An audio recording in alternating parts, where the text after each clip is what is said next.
3 days this week. I went the Monday, Wednesday, and today. We just got back, and I took we went on Monday, and we got there. I got there right at like 10 o'clock, about 10:05, and the place didn't open until 11. So I was like number 6 and waiting. So we're just, you check in. It's pretty organized, and we're just hanging out in the front. Max and I, he's getting a little bit restless, but whoa, man, I don't mind putting this on the podcast. It's kind of fun, dude. Like the experience. Go for it. Yeah. So we could get started, but I just gonna ease into it. Was dude, we were just there, and then I was like, man, they're taking kind of. It's already 11, and everything's timed down. It should be going already. I see it's all organized. What's going on? So I just start recording things, And then one video I start recording, and as I'm looking, I'm like, what the hell is that, Kevin Smith? And he pops out from the movies inside, and he starts waving at everybody. He starts talking, and as I'm recording, he like walks up to us and says, "Hey, we're gonna let everybody in just to let you know." And I was like, "Holy shit, he's here!"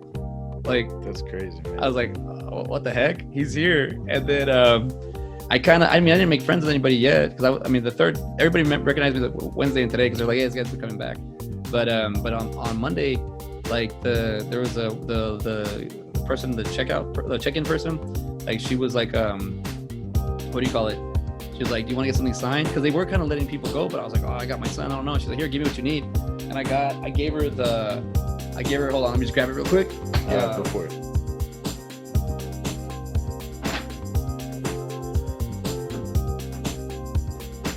I seriously just I handed it over to her, and she grabbed it and walked up to Kevin, and she had other stuff, and he freaking signed it, dude. He signed it. And it was cool. Like I saw him look at it, and he got it. It was upside down. And he got it, and he went, Like, so I have Brian, I have Kevin, I have Marilyn, I have Jeff, and I have Scott Schaffer. So all I'm missing is the J Muse.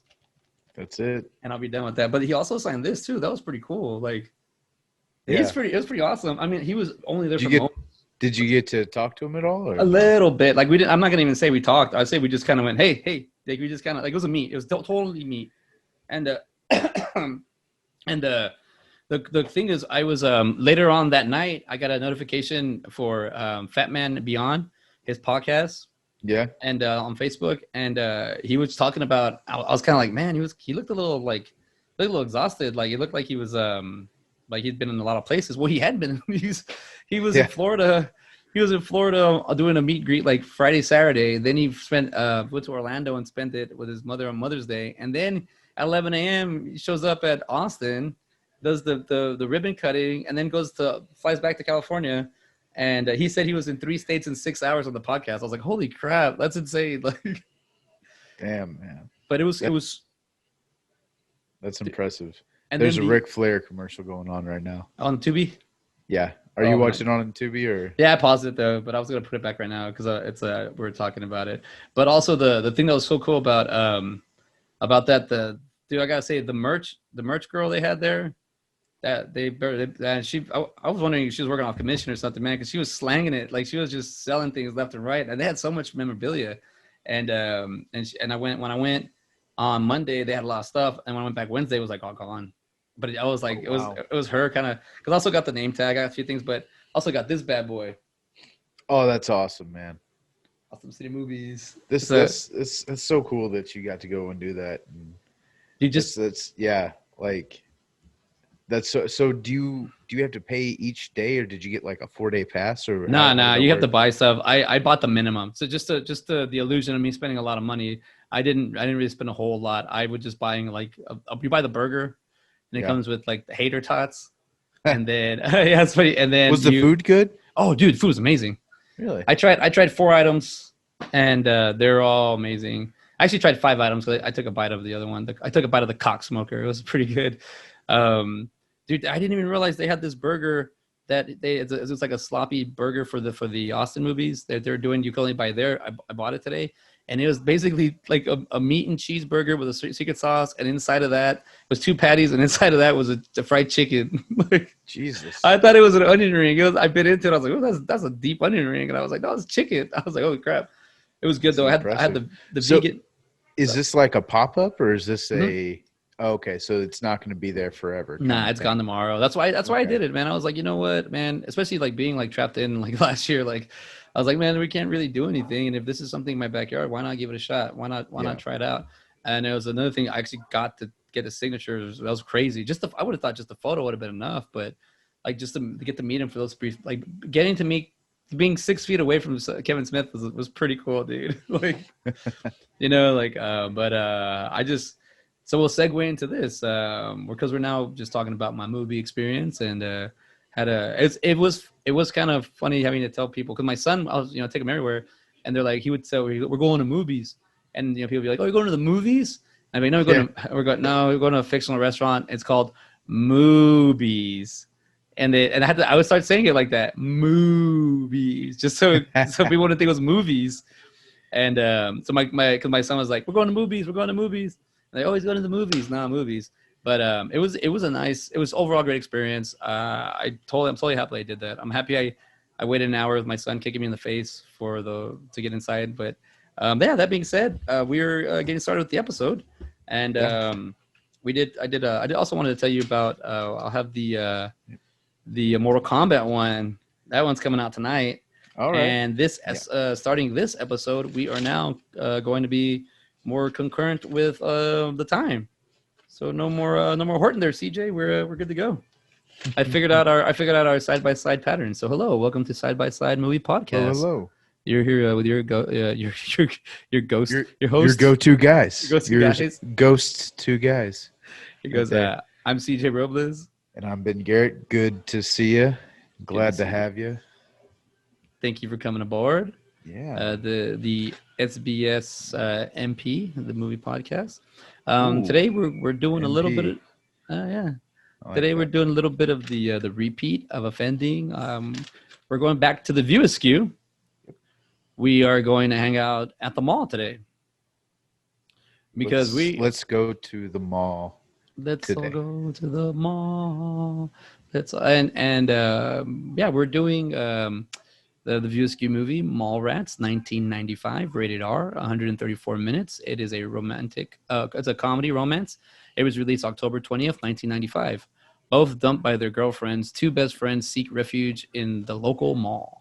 Directed Kevin Smith, writer Kevin Smith, stars Shannon Doherty, Jeremy London, Jason Lee.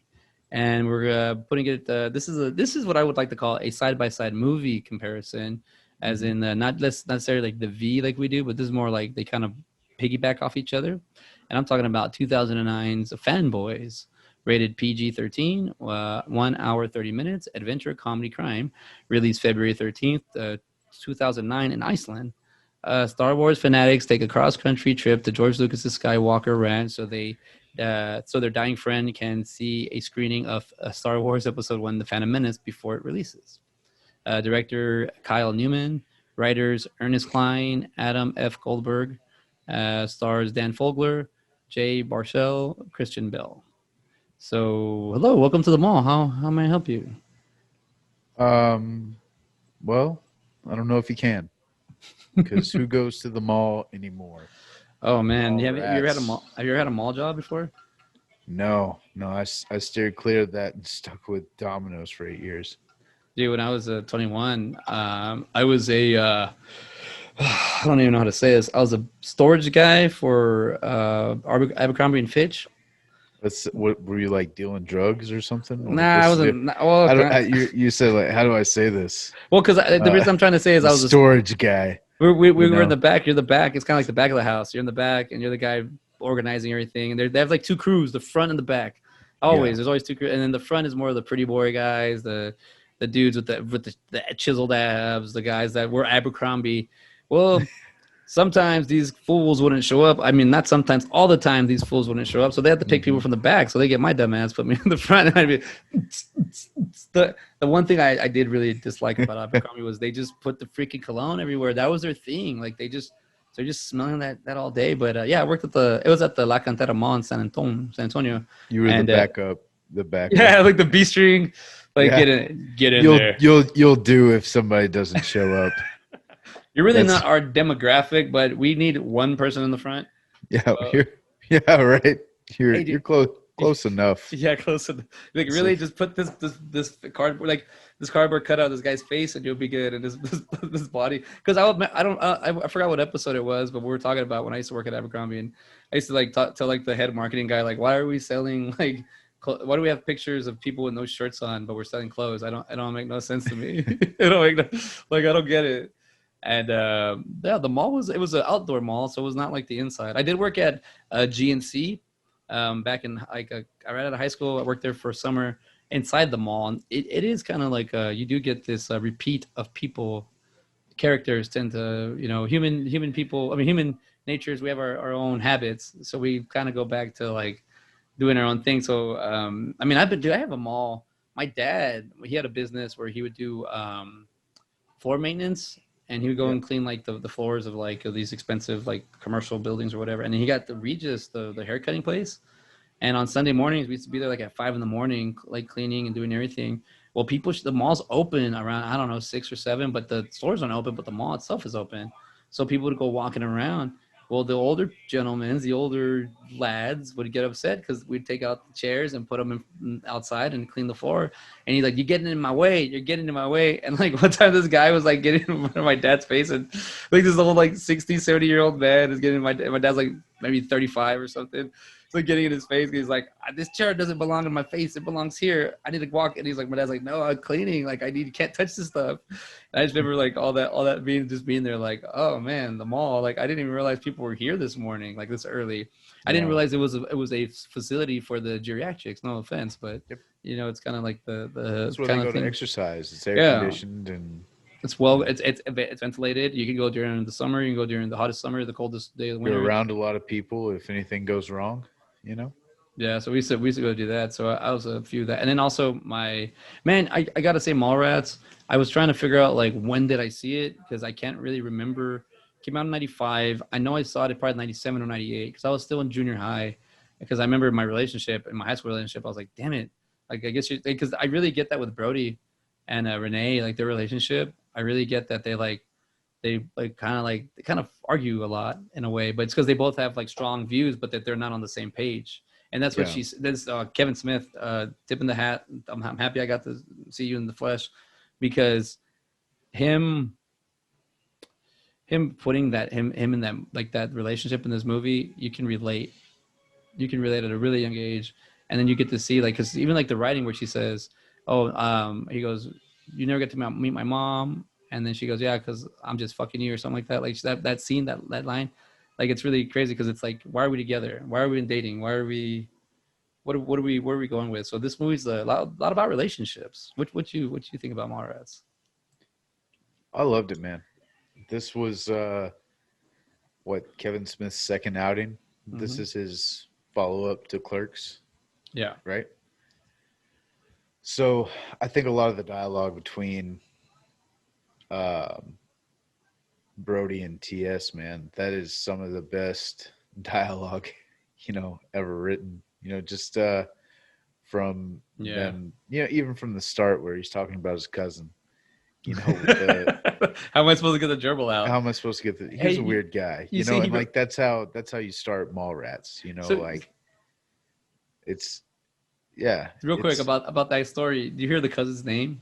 Walt. So do you think it's a part of the beer skew? Do you think it's Walt Flanagan? He says, probably. He's making fun of. Well, you saw that he played two characters in this movie again too, right? He plays Fanboy. Who's the second person he plays? He's not credited as it. I don't think it may be like him in two different parts, but he was the guy on stage that was like moving the podium around. I'm at that scene right there. Yeah, it is him. He's got a long hair and a mustache. Yeah, it is him. I'm right on that scene. That him and Michael Rooker. He gets into it. Michael Rooker. Yeah. What's funny is whenever Tubi started playing this, man, right afterwards it started playing Clerks 2, so I watched a little bit of that before I watched Fanboys. Dude, that opening scene, man, the what's it called? Nothing But Flowers song playing by Talking Heads. Like that whole I love that whole montage breakdown in the beginning. Like dude, for something. Of Clerks 2. Yeah. There's something about when he even cuts the into the egg he cuts into the egg and puts it on the grill. For some reason, I love that sequence. Yeah. And I think it's because it's really like I cook a lot of eggs, and I don't cook eggs like that. But I Yep. can see how you can make that, and I've seen how you do like a tube within a tube, and you put the yolk in the middle, and then you put the egg on the outside, and you can cook it. So you'll have like you can make like muffins, but McDonald's, or I don't want to bash them, but like fast food joints, like movies, like they make fun of, like they would do that. They would actually serve you an egg in a tube and be like, it's good for you, like. So I Dude, like that sequence. It's so cool for some reason. so going down to Corpus, you know what I had that I haven't had while I was up here, right? Whataburger. Oh no, wait, we have Whataburger. Oh yeah, I don't know it. HEB. Actually. Yeah, HEB. And no, it was so nice, man, because I went to the like little meat section and I got a prime ribeye for like $16.99 a pound. Mm. I got like half a pound. It was perfect size. I got some whole shrimp and all that. And then I picked up some other stuff like asparagus. Like I cooked dinner one night and then we got stuff for sandwiches and everything. Um, but I got these little breakfast sandwiches, like little frozen breakfast sandwiches. They're croissants, they're cheese, egg, sausage, and a little croissant. And they were fantastic. You get 6 of them. It was perfect. I was like, oh, that's great. Like one for each of us each morning. So um, just put yeah, some put some music to that when you warm up. oh, I'm telling you, dude. Like it was. I miss HEB so Talking about the nostalgia for you. Oh, Yeah. and I get to since I get like that. Oh yeah, the Central Market thing. Yeah, I get that. So it's pretty cool. It was nice. It was nice. Nice. What do you call it? When we were talking about like just the view skew in general, and like I'm starting to like I wasn't looking for the people in this movie, like I own it, I watched the movie, but like seeing the people when they pop out, and like Scott Mosier when he comes out, he plays like Michael Rooker's like right hand man, assistant, like he's goofy, like he does it like I'm like okay, like I since we've been doing side by side and we're starting to really understand, like I'm starting to really understand like story structure and breakdown and script and all, and just being a filmmaker myself and just trying to like layering at and trying how would I get this scene, how would I do it, like it seems like Kevin Smith's it's really his writing is the story is like the main thing of a lot of the stuff that he does. His writing is impeccable. And for Mallrats, the story behind Mallrats, man, I was listening to I wake up randomly during the sleep random hours, and I woke up at like I don't know 2 or 3 in the morning, and I started listening to this interview for the 25th year anniversary of Mallrats. I think it was like the interview was like 6 months ago or 3 months ago. So I was watching quite a few, and Kevin Smith was talking about the breakdown about Mallrats, and as he talks about how Clerks was a big success and how Mallrats was the failure, and then he did Chasing Amy, and then I believe it's Dogma, and the way the order goes. But but the way he said Clerks, they considered it like the studios a film, and Mallrats is a movie, and Chasing Amy is a film. And it's kind of like because it's more of a because I guess they can win awards where a movie is just entertaining in a way, or but but I like Ben Affleck's character in this a lot, man. You know what's crazy is he was Buttman and then he was Batman. He was obviously being referenced as he ended up being Buttman eventually. What do you mean? Oh, Batman? Yeah, because Ben Affleck ended up being Batman. He was at the beginning. He was Buttman. Remember in the comics? Oh yes. Are you talking? Yeah. So I feel like that's an obvious reference to him. And he for him to get it, I did like what Kevin Smith, like all the good things you had to say about Ben Affleck, about because it's like kind of Ben already kind of knew like he wanted to be an actor. He knew where he wanted to go, and he was like he had to play O'Bannon in Dazed and Confused, and then he's playing what do you call it, Shannon here in this one in Mallrats, and he's like, well, y'all keep writing me like a douche, so I'll be a douche, but write me something else. So that's how he said. Kevin Smith said that in the interview that by Ben Affleck hanging out on the set of what do you call it, Mallrats, it helped him write the character for Chasing Amy. Interesting. So that was pretty cool because he doesn't have that many scenes in Mallrats, and I believe they said they were shooting Good Will Hunting Yeah. at the same time, so he got to take some days off from Good Will Hunting and come over here, but vice versa. But that was pretty cool that you know you kind of see a little bit of projection. The Jay and Silent Bob introduction to this is like is what do you call it? They're still like they're still play household characters.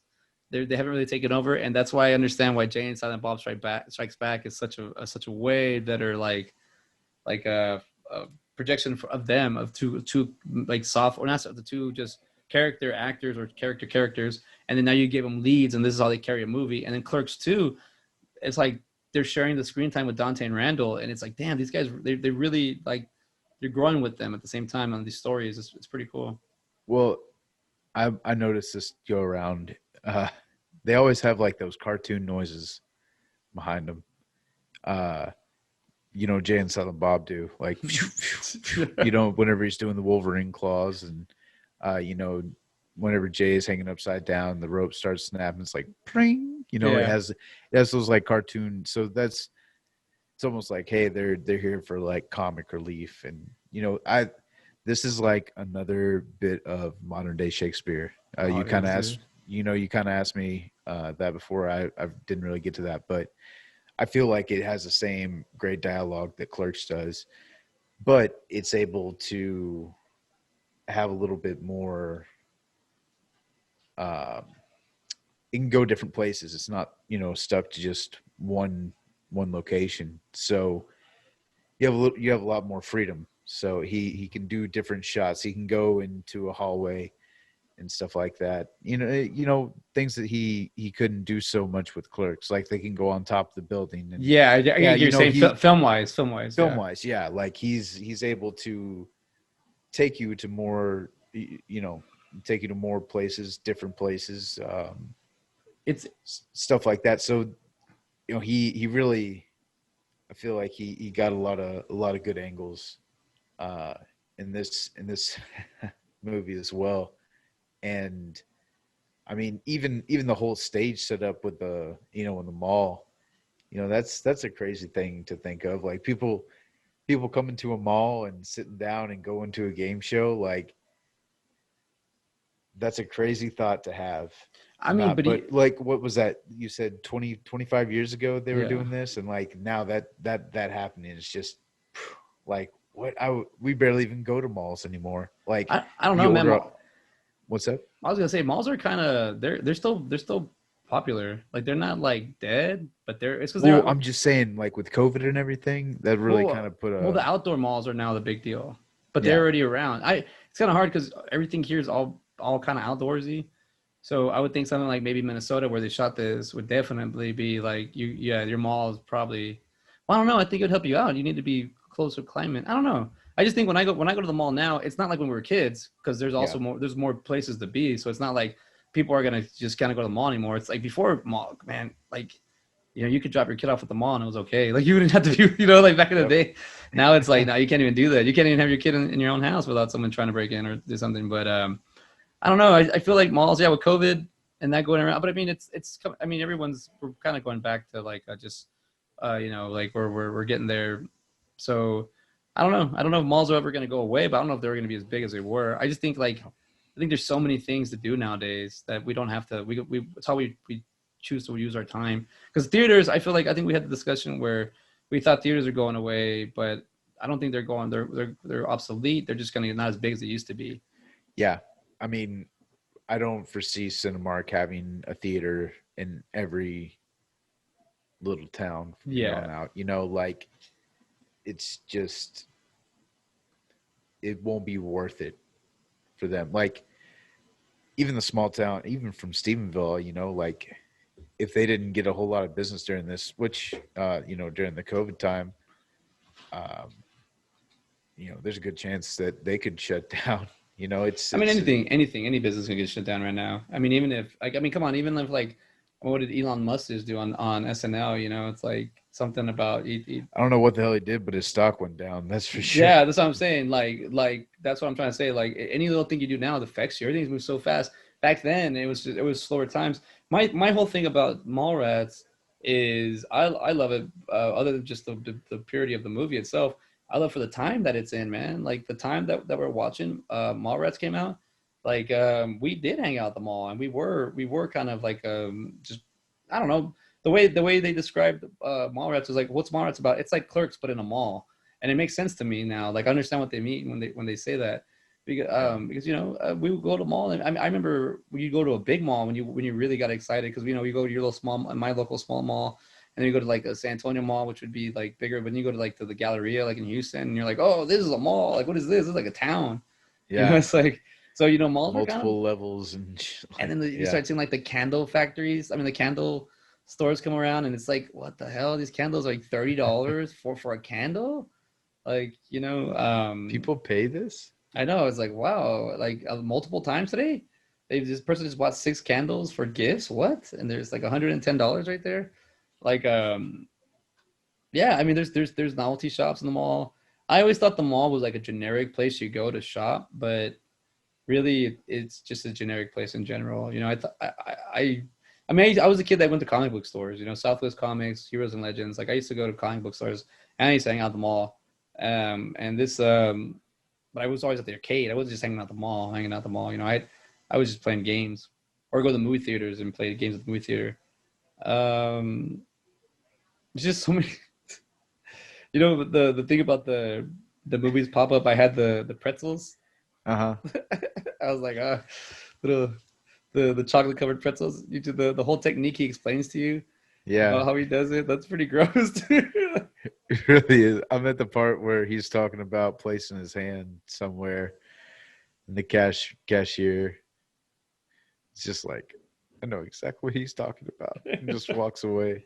Like that's the stuff that got me on this one. Just like that little stuff. What were you gonna ask? I was gonna say, do you think Willem, played by Ethan Suplee, do you think he is? Do you think that's Kevin Smith? Do you think he wrote himself as that? No. You don't think you don't think that's a version of him? Because when he's writing, like he wants to be Brody in this. Like he's writing himself as Brody. But do you think that that's the real Kevin Smith, like the version of himself he wrote himself? So you think that he's like split personality? Is that no? I'm not even at? going that far. I'm going by that's what he sees himself as. Kind of like that's who I would be like in the world of Mallrats. Or the world of the View Askew. Like he would write himself as that. No. I honestly, I think he's Silent Bob, like for real. Dude, there's no way he's really Silent Bob in real life. Yeah, no, but around people he doesn't know. No, dude, he doesn't stop talking. Have you seen any of his podcasts? Well, okay, then how about somebody who he wants to be would be Silent Bob?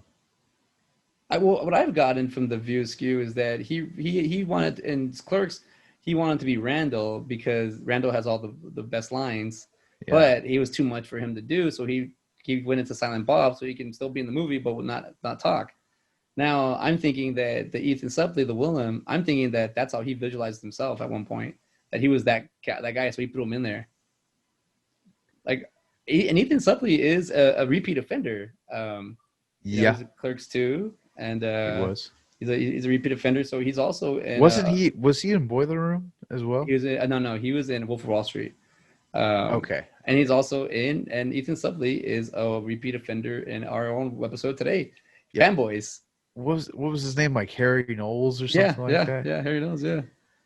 It sounds so familiar. Like that name sounds you're right. It sounds like a is it like a synopsis or like a pseudonym. Pseudonym. There you go. That's what I want to say. Like a pseudonym. It's gross. I'm watching the part where Brody's like Michael Rooker. He's touching his fingers and everything. He's getting all that ass juice all over him. It's so gross. But but I think that's I honestly think that's supposed to be like maybe that's how maybe Kevin Smith visualizes himself in the movie, in the Mallrats in the world. Interesting. Yeah, that's one way to look at it. Because he also said, like, they asked him on an interview. I mean, I'm totally going like, yeah, from the whole. If you have evidence that he's thought this, then I mean, I'm just having a conversation. I'm just thinking. I didn't know. This is just you kind of just spitballing. Yeah, because it's not really I maybe like a fan, maybe a fan theory. Because I did recently get my Jason. I Can't think he's fight. the Easter Bunny. That's who he really identifies as. And that's even funny too, because Brody just says, "Is the Easter bunny so Jay and Silent Bob go kick his ass?" Like that's Yeah, even I'm like, watching that part right now. Hey guys, um, moves the little girl. Just I, starts I just think wailing. that that's just something like as a writer, like if I'm writing a movie and all of a sudden I'm like, well, there's these characters that I was around, but I was still around, so what can I play in the movie? You know, Yeah. I think also to the what do you call it? The Jason Lee's character, Brody. Hmm. He's a retired skateboarder by this point, and he wanted to get into acting. So Jason Lee. yeah, apparently the Brody character was already almost cast, and then this dude just showed up and stole the show. I mean, Interesting. Wait, is this his first role or what? I think so. I think because it basically, let's find out. Because basically, what happened was he got the job from a friend of like a friend, like a producer friend was like, "You got to meet this guy." Twilight of the Mallrats pre-production. Ooh, let's see. Oh, Interesting. he was in this thing called Video Days in 1991. So Mallrats is like his fifth thing. He did Video Days, Sonic Youth 100 video short. Oh, it's a skater video. Mi Vida Loca, teenage drug customer.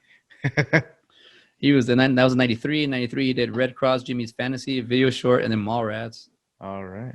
Well, Then hey, he did Drowning Flies. Did you ever hear? I have Drowning Flies, but I haven't. I actually haven't seen it yet. no, I have. It's a young man with the help of unsuspecting roommates hikes through the Canadian wilderness in search of Sasquatch. And in this one, you have Jason Lee. I think you also have Scott Mosier. You have Jason Mewes. Oh, it's got Yeah, the all the Viewski people. people. Yeah, it's kind of like an in between movie. Kevin Smith plays himself as Silent Bob. Ethan Suplee is in it. Oh, yeah, it's Hey, if you can hold the fort for just a minute, I'll be right back. Your her. So what was I saying? Oh yeah, so that Jason Lee's character. I mean, Jason Lee kind of stole the show, which was that's kind of cool to kind of see that he has that personality. I didn't know him pre skateboard era, but the Brody character definitely can kind of relate to myself and I guess other people did. And I feel like in this time or just somewhere in the mid to late 90s, because I think the early 90s was a lot about the rebellious and sticking up for yourself. And I think by this point, this is like another version of sticking up for yourself and talking about just talking about what you want to talk about. And Kevin Smith, I guess, could take his experience at the malls and make him into an awesome movie. It's a lot of those silly things he does in this movie. But I do own Drowning Flies. I just haven't seen it yet. I should watch that soon, very very soon. But let's see. Holding on the fort. I was talking about Jason Lee, and then let's talk about some of these characters. We also have Jeremy London as T.S. Quint, and he had already done. Let's see what he had already done by this point in '95. This is one of his top. This is one of his top 4 movies. And then let's see, he had already done. I think he was in the shows. I remember him being in the shows. He did his first thing was In Broad Daylight, TV movies. A Seduction in Travis County, a TV movie. What is this? Travis County. And where was this shot? Oh, it's got a crazy. Oh, that's not a movie. I'm just wasting time. Sorry. Let's see. He also did I'll Fly Away, a TV show, Route 66, Angels Falls, A Season of Hope, Mother's Gift, The Babysitter. Played Jack in the movie The Babysitter. Is that the one I'm thinking of? Oh, yes. Yes, yes. Alicia Silverstone. Isn't it? A teenage babysitter is the focus of 2 boys and a man's separate obsession. Drama thriller. I gotta rewatch that one. And then he did Mallrats, and then Breaking Free, and then White Wolves 2. Let's see.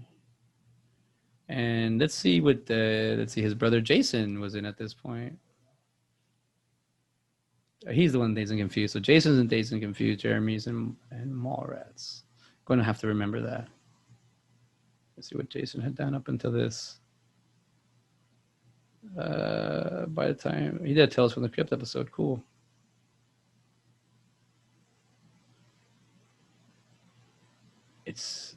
Yeah, they look a lot alike. It's trippy. I've been thinking the same guy in all these movies is two different dudes. That's pretty cool. You can be actor. That's, I mean, you have your own personas at this point. It's just the outside.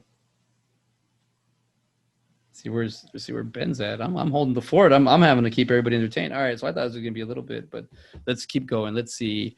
Let's do some trivia here because this is what I want to really know more about. Let's see. Trivia. Here we go.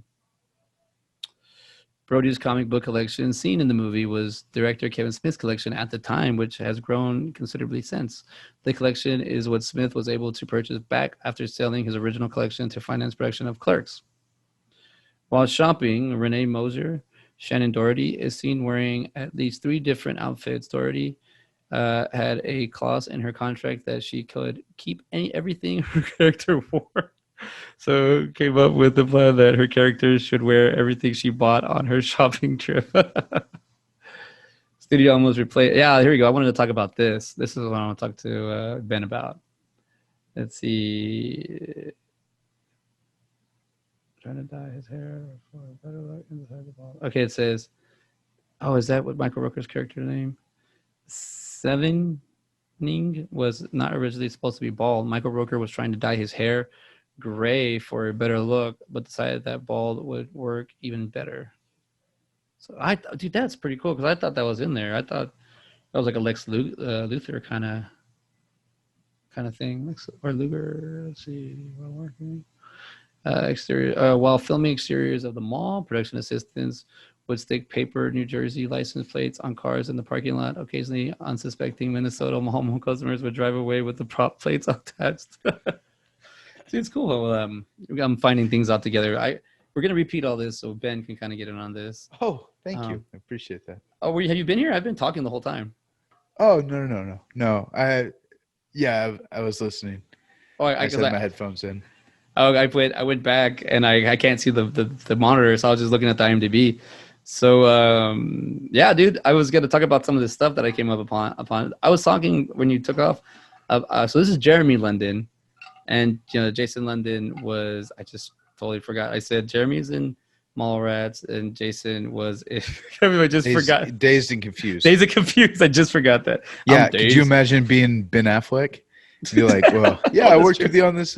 Worked with you on this other. Yeah, Joy Lauren Adams. She did that. But did you know that this is kind of funny?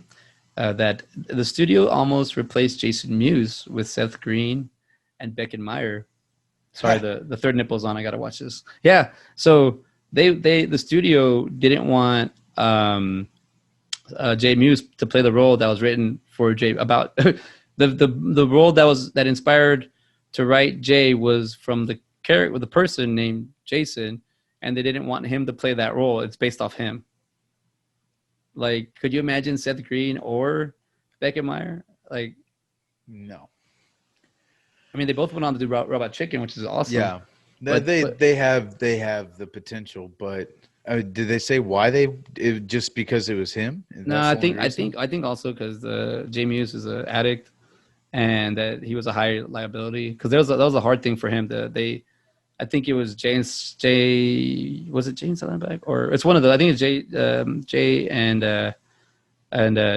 Silent Bob Strike Back. I think he was like a pain in the ass to work with that shoot, and that's why in Clerks 2 he's all like talks about being sober in the beginning of the movie, like the holy fucking Bible. That's why he's like that, because he's actually did. I think it was the time of his sobriety was when the line he says.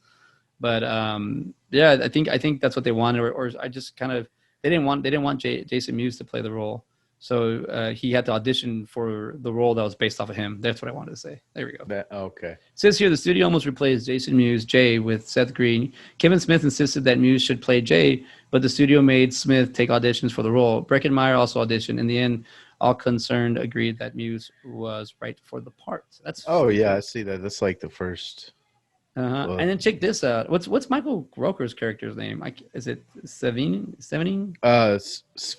Svenning. There you go. That's what he said. So check this out. Svenning was not originally supposed to be bald. Michael Rooker was trying to dye his hair gray for a better look and decided the bald would come out even better. I thought that was an homage to Lex Luthor, like Superman, I thought Yeah. Kevin Smith threw that in there. That's pretty cool. That's awesome. I just found that out when, the crazy thing, the third nipple lady, the I guess the gypsy, like Yeah. Brody walks in, he's all confident, he's the one that takes TS there, and then when TS gets into the conversation, Brody sees a nipple and he's totally disgusted, like And TS is just like, wow, you're spot on. yeah, he Like like he loves. was actually listening. Oh, and he's like, oh, you have a third nipple? Yeah, he Like, didn't even he never paid attention the whole time, and then Brody just freaks out. I want to say that I do remember being a lot like Brody, but not as suave and as sophisticated as him. Just being more as in like having more of a passion for what he even talks about in the when Renee is breaking up with him and she's talking and he's like, hey, there's hey, only he's putting on a clerk's hat. yeah. You didn't know that? No, I I guess I just overlooked it the dude, past couple I times. barely I barely caught that on this time this go around too. Like I, Huh. I was like, dude, that's how you cemented in the view skew. So that's how Mallrats and also because Julie Dwyer's and the whole beginning of the conversation. So yeah, he's wearing the clerk and he's wearing the official Clerks hat. So Clerks exists in Mallrats, but I don't know. Yeah. Does it exist as a movie or is it an Well, actual? it says here. Let's see here. The film takes place only a day before Kevin Smith's previous film, Clerks, even though it was released a year after that film came out. Dude, how the fuck does not like nobody knows who Stan Lee is? Like You mean even like Brody, like how he didn't no, know no, I'm who he talking about in was? general, man. He's in this movie. That's like a huge thing.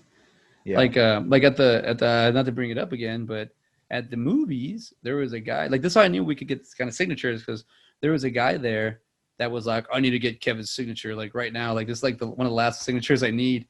And then I go, oh, for which one? And I look down, it's the Mallrats poster. It's the big one, and Mhm. like the alien one back here.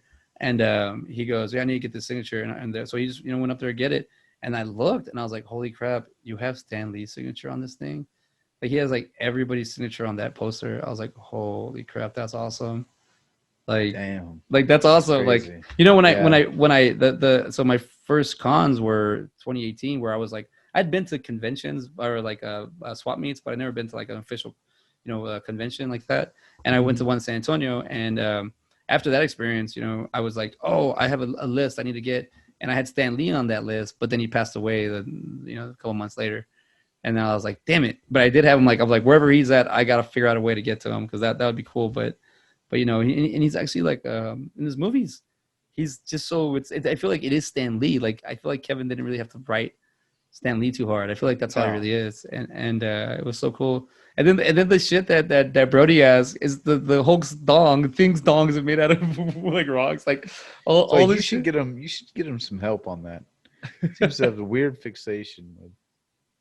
But it also comes back though because But and Renee talks about his penis. So maybe yeah, that's and I thought that was a cool thing between these two movies was you have that kind of back and forth, between the fandoms like comic book fandom with Brody and whoever he is talking to at that moment.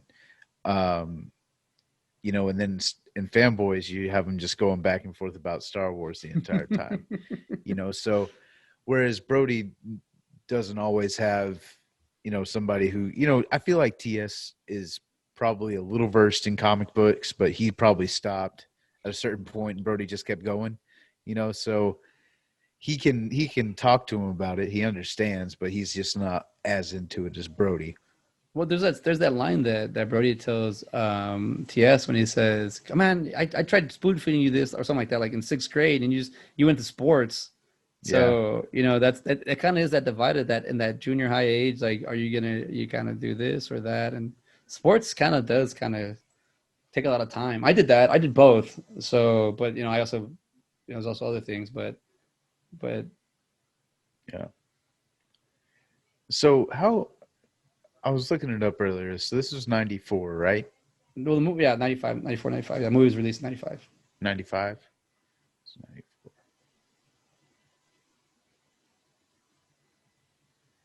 I was thinking of how old uh Ivana was whenever she was doing this. She does not look bad at all.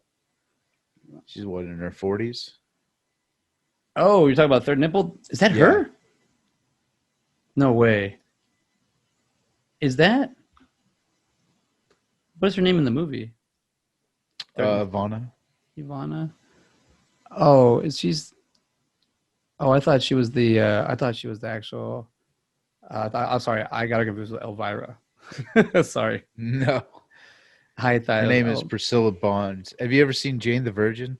Back in the day, I know of it, but I haven't. I can't say no. Yeah, I've seen License she to was Kill. in that. She had like a hook and a patch and everything like that by the end of it. Um, but let's see here. She was born in 1954, so yeah, she was like what 40? Mm-hmm.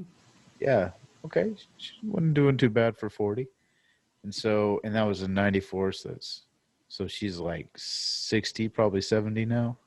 Yeah. Almost. She'll be 70 in 2024. So she's 67 or like I don't know. See the math. I'm confused now with the math. No, yeah, that's about right. Anyway, just interesting. She's 67. Yeah, you're right. Yeah.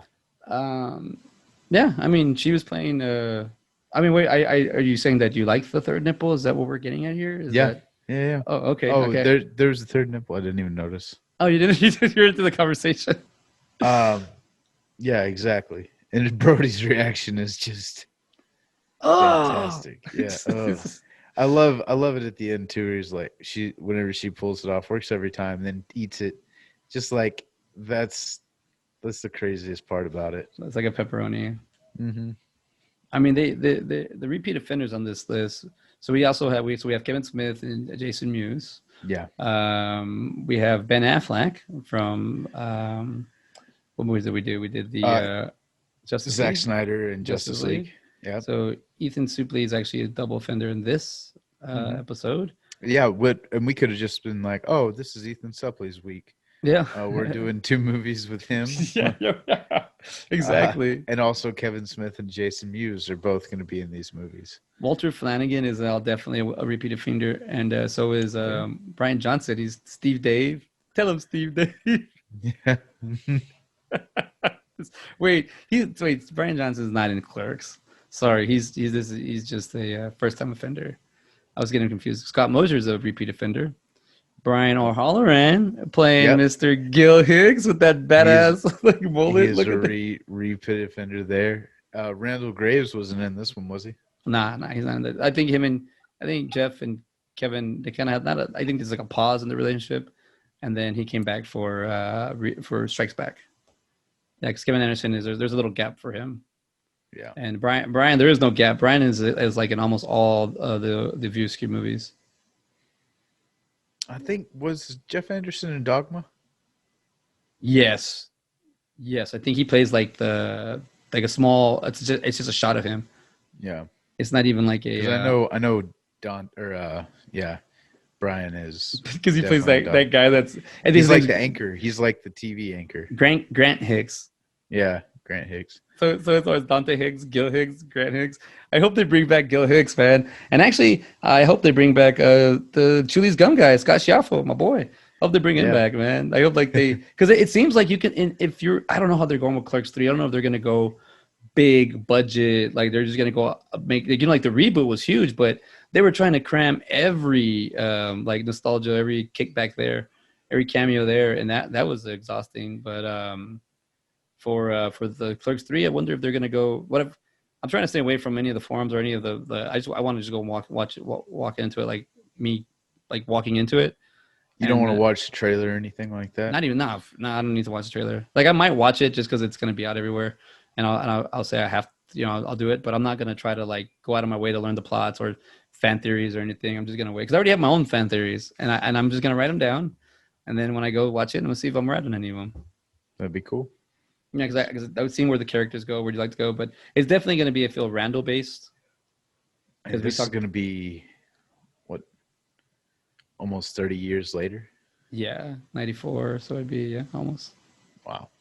But you had 2006's you had that gap in Clerks too, so kind of gives you had a 10-year gap there, right? And this is why I think Clerks 2 works so much better. Why I figured I was like, why are the 12 years? Yeah. Yeah, how come Randall and Dante are so well polished? Well, because they also had that animated series in between. They did those Yeah. 6 episodes, and you really got to get. I own it now, so I was watching the whole behind the scenes, and that's what I love about Kevin Smith, man. He gives you like a blueprint. He kind of connects the dot. And last night when I was listening to him talk again, I was like, oh, it just makes so much sense to me, in my filmmaker brain. But even just as a fan, like I love hearing when they ask Kevin Smith what would he be, and he'd be like, oh, I'm the biggest Kevin Smith fan. I'd be stalking him. Like I'd be stalking Kevin Smith. That sounds so funny, dude. Like he's like he'd probably kill him like in a love passion or something, like a passion crime. Which I came up across John Lennon, and the guy that shot him only shot him because he wanted to say he shot John Lennon. That's insane. Yeah. Like he waited for the cops. Like, that's all I wanted. That's insane, man. Like you want to be known for that? That's weird. So Kevin Smith jokingly would say, like, yeah, I'd be my own fan. I'd stalk myself and stuff like that. But that's pretty cool that he's a fan of his work. He's a fan, and you can tell. You can see the craftsmanship. You can see the way he puts it in. I mean, dude, Scott Mosier as the assistant in this movie. I'm right here where Jay knocked out the other two guys with the blunt, and Scott Mosier is like being annoying, and then Brody knocks him out. Jay kicks him. This is a Gil Hicks. They like Dante. Brian. They make him go along with it. They force him to do that stupid show. I think that's the funny part too. Like he's like I'm this. like a jackhammer. Like, dude, but Brody hits it on the point. He's like, that's such bullshit. Like it's cringy too. Now, if we had the word cringy back then, like it's used today, oh, he would have said that's the cringiest answer I've ever heard. It was around, but keep in mind, I'm assuming that we wasn't so used, so we weren't really. There wasn't something to compare it to, and I was like, oh, that is kind of like. Or even have you heard about that? Goes side the serial killers. That guy that was on the game show, that was a serial killer and won the date. No, like in the 70s, like mid 70s. I forgot who the guy was, but yeah, they went on like a game show like this. I mean, just to think the idea of producing a game show in a mall, I feel like that's a good idea. Like that's a good idea. Yeah, just Yeah. because I guess it's a big open space. And I'm talking about for 1995 for sure. I want to know about. I'm not thinking about nowadays. Because you really don't. You didn't have like kiosks and stuff like that back then. And then to think you're watching a live broadcast at a mall that you're just shopping at, like that's pretty cool. It even hits Brody with all the people in the audience where he's like, "Oh crap, look at this," and then you get to see him turn on his like his TV personality kind of kicks in. But I think this is a great concept, especially for things to do back then. Like everyone goes to the mall. Let's just watch this. Like anything to do something outside of the mall premises would be kind of cool. Like if you had like a scavenger hunt in the mall, it'd be kind of cool. Or like I don't know. Just I think there's certain things to do other than businesses. Yeah. Well, I think it's a little funny, man. I kind of miss that whole mall era. I definitely had friends that would go and do that, just hang out at the mall all the time. But I lived so damn far away. Whenever I was younger, it was just like, no, we're just gonna stay home. Like once I had a car, it was like, yeah, go do what you want, buddy. But my parents were gonna drive 30 minutes into town just drop you off. Go. Yeah, just drop me off. Yeah. So I did I didn't really have any of those like, hey, let's just go to the mall kind of. I had friends that literally live right next to it, so they probably have a ton of stories like that. But then no, I guess that's why that concept just seems so foreign or so strange to me. It's just like I've never known a mall to be that open to where you could move people around and set everything up like that. Oh no, dude! I didn't realize I do have a lot of mall experience. If you had to drive 30 minutes, I could walk to mine. You're right. I was walking distance. So, like, it's just that's why I was like, just setting up a game show in a mall just seems so strange. Yeah, and I think that's the point. I think it's supposed to be something that sticks out. Like you're like, what the heck? I think that's what you're with the whole Mallrats, not Mallrats, but I think just in general the concept. I mean, he put this in there, like Kevin Smith put that in there. So I'm pretty sure he either thought about it or he saw something similar and he made his own version. I mean, I don't know where the originality of this came out, but it's pretty cool. It's pretty cool. Like a little concept, put a movie around it. Like I don't know. I would think if you were to tell somebody like, "What's this movie about?" These guys, two dudes that get broken up and they hang out at the mall all day. Like now, if we say it like that, it doesn't sound interesting. But if I were to show it to you first and then you tell me what it's about, it'd be hard to put into words. Like I don't know, it's so cool. But Yeah. unless you've gone into breakups, if you've gone into like, things in certain situations, because it's also like a little journey for these guys to figure out. Yeah. Well, there's so many stories too. Like he opens up so many different kind of threads, and then he just kind of weaves them in between each other. Like you have Trisha, and you have Willem, and you have all these different characters that intertwine and intersect, and he just does such a good job of just like starting off with a bunch of things and then just and then tying it all up at the end. Like Willem is just so distraught that he moves this, and then you can show the video of Trisha and Shannon fucking, and just like one thing after another, it all builds up to this one culminating event, which is another thing that Clerks had too. It was just a constant build and build and build, and so was this. It just had a lot more theatrics to it. It was able to do more. It was brighter. I mean, just from the sheer color scheme. Oh yeah, coming from black and white to this.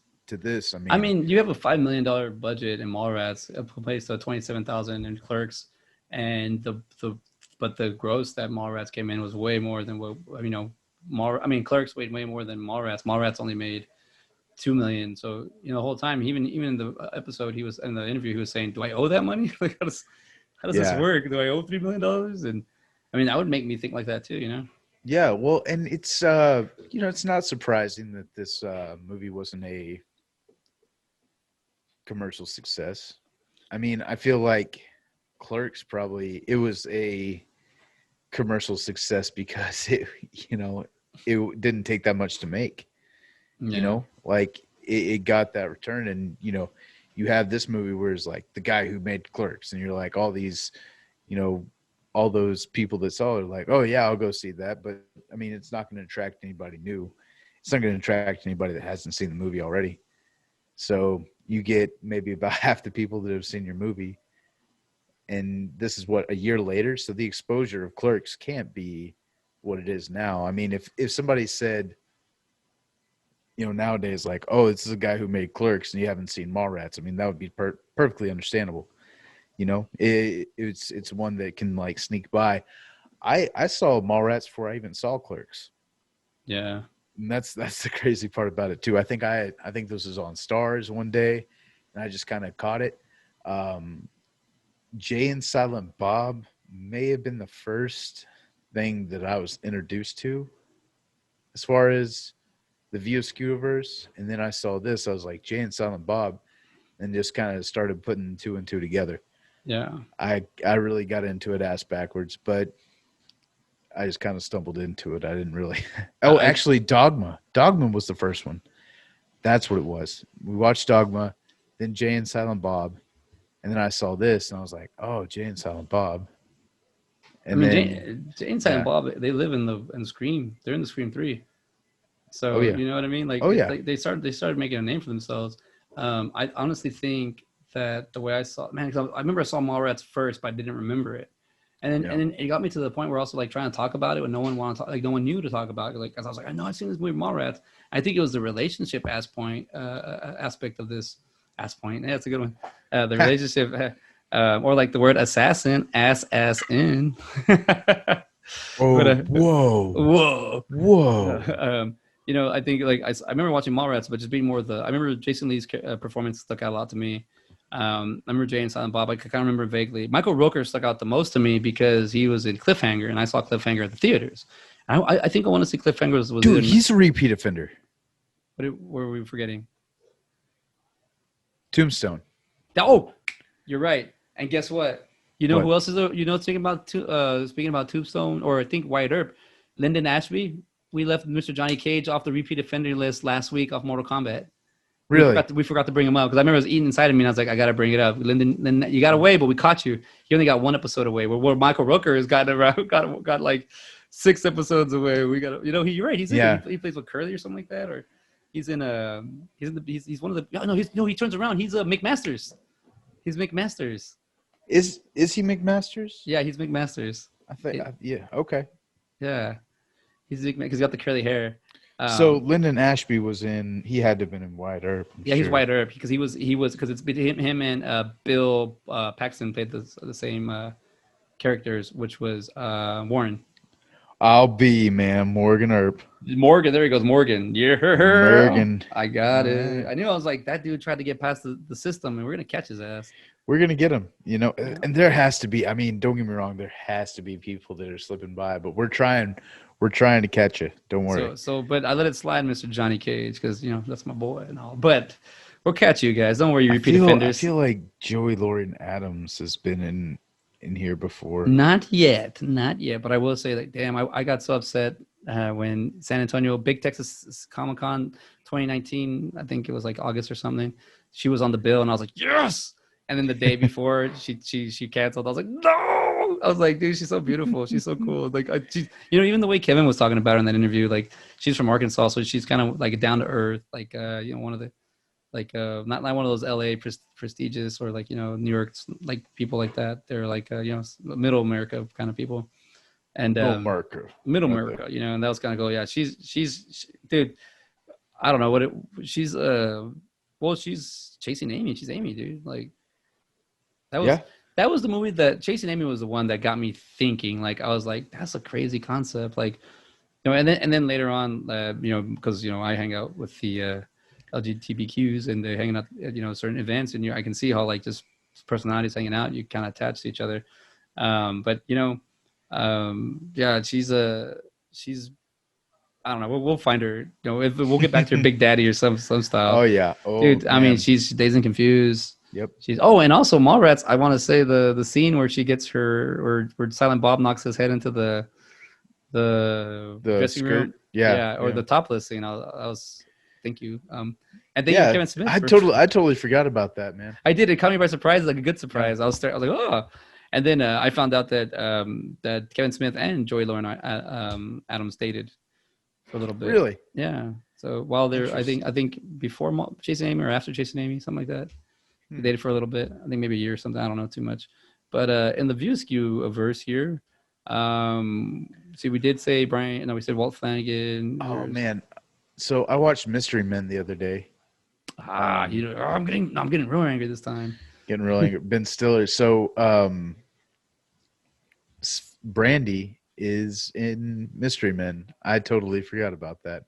I saw her the other day whenever I was watching. I was like, she looks like the chick. She's the lead, right? The lead. She's the love interest. She's of Ben Stiller. Yeah, Mr. Furious. Claire Forlani.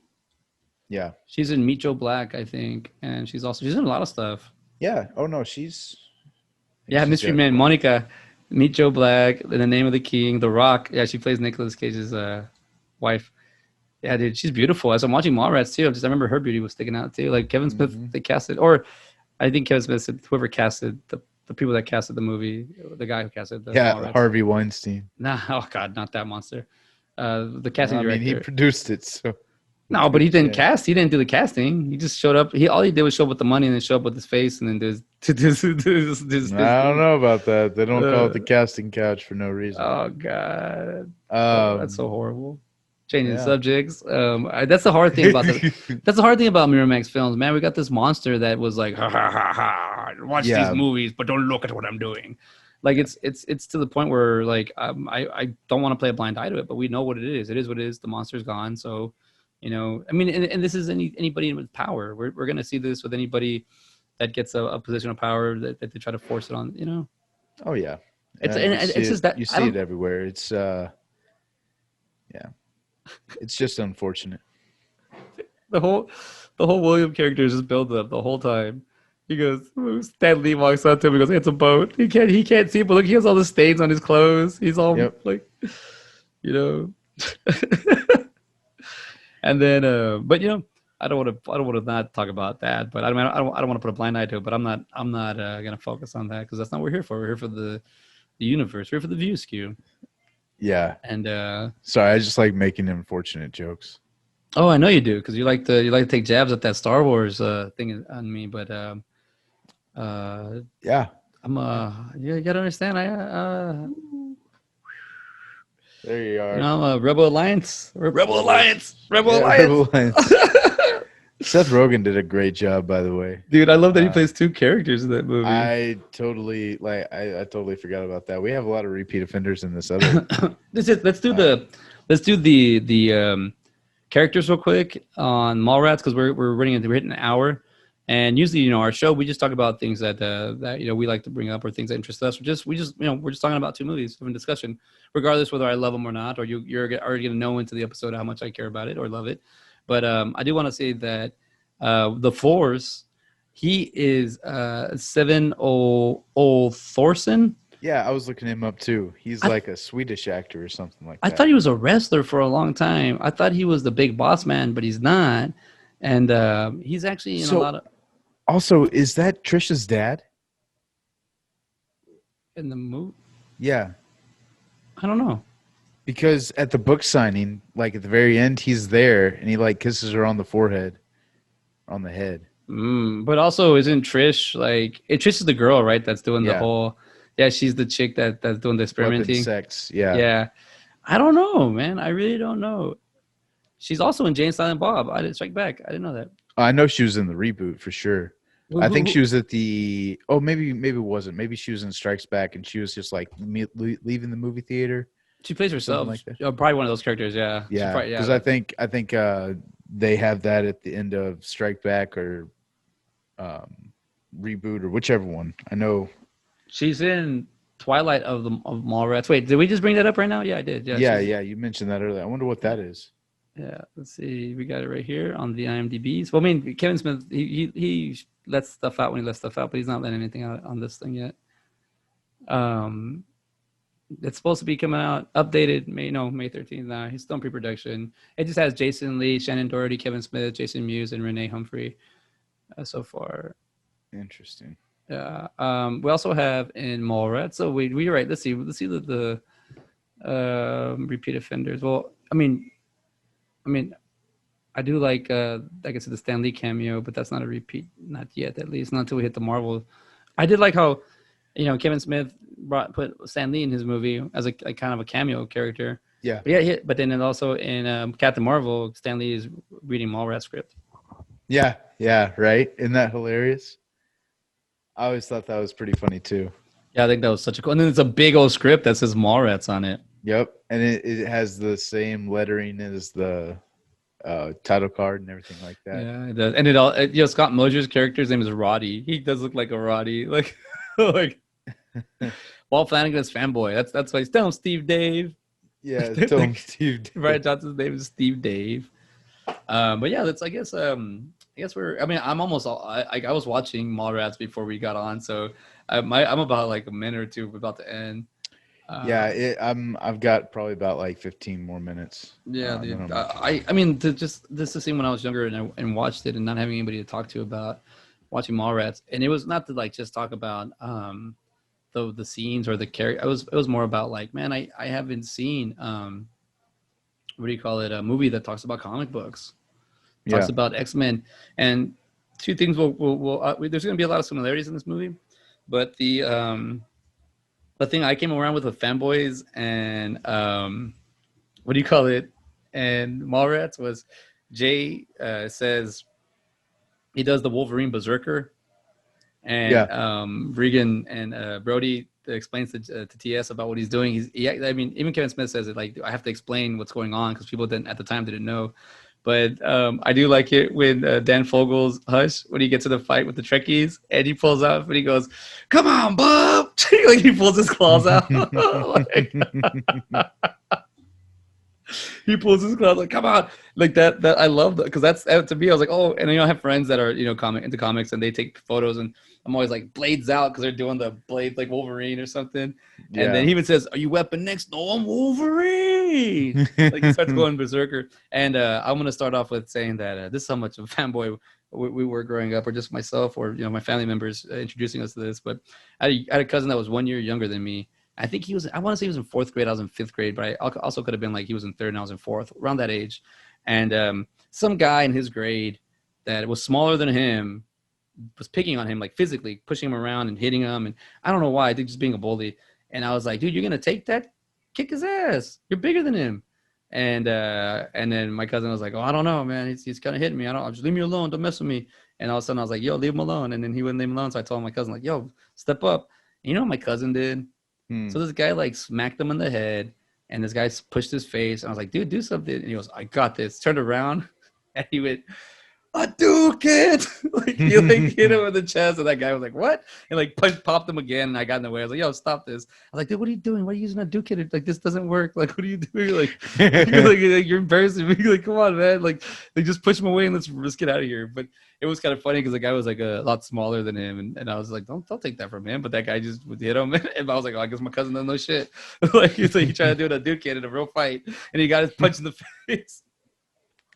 He tried. What if it worked? He tried. Oh, I would have loved it. Would have worked. I would have loved it. I would have been like, what? Imagine like that's the scene like in the movie where only us three know that he did the powers that he didn't know he had.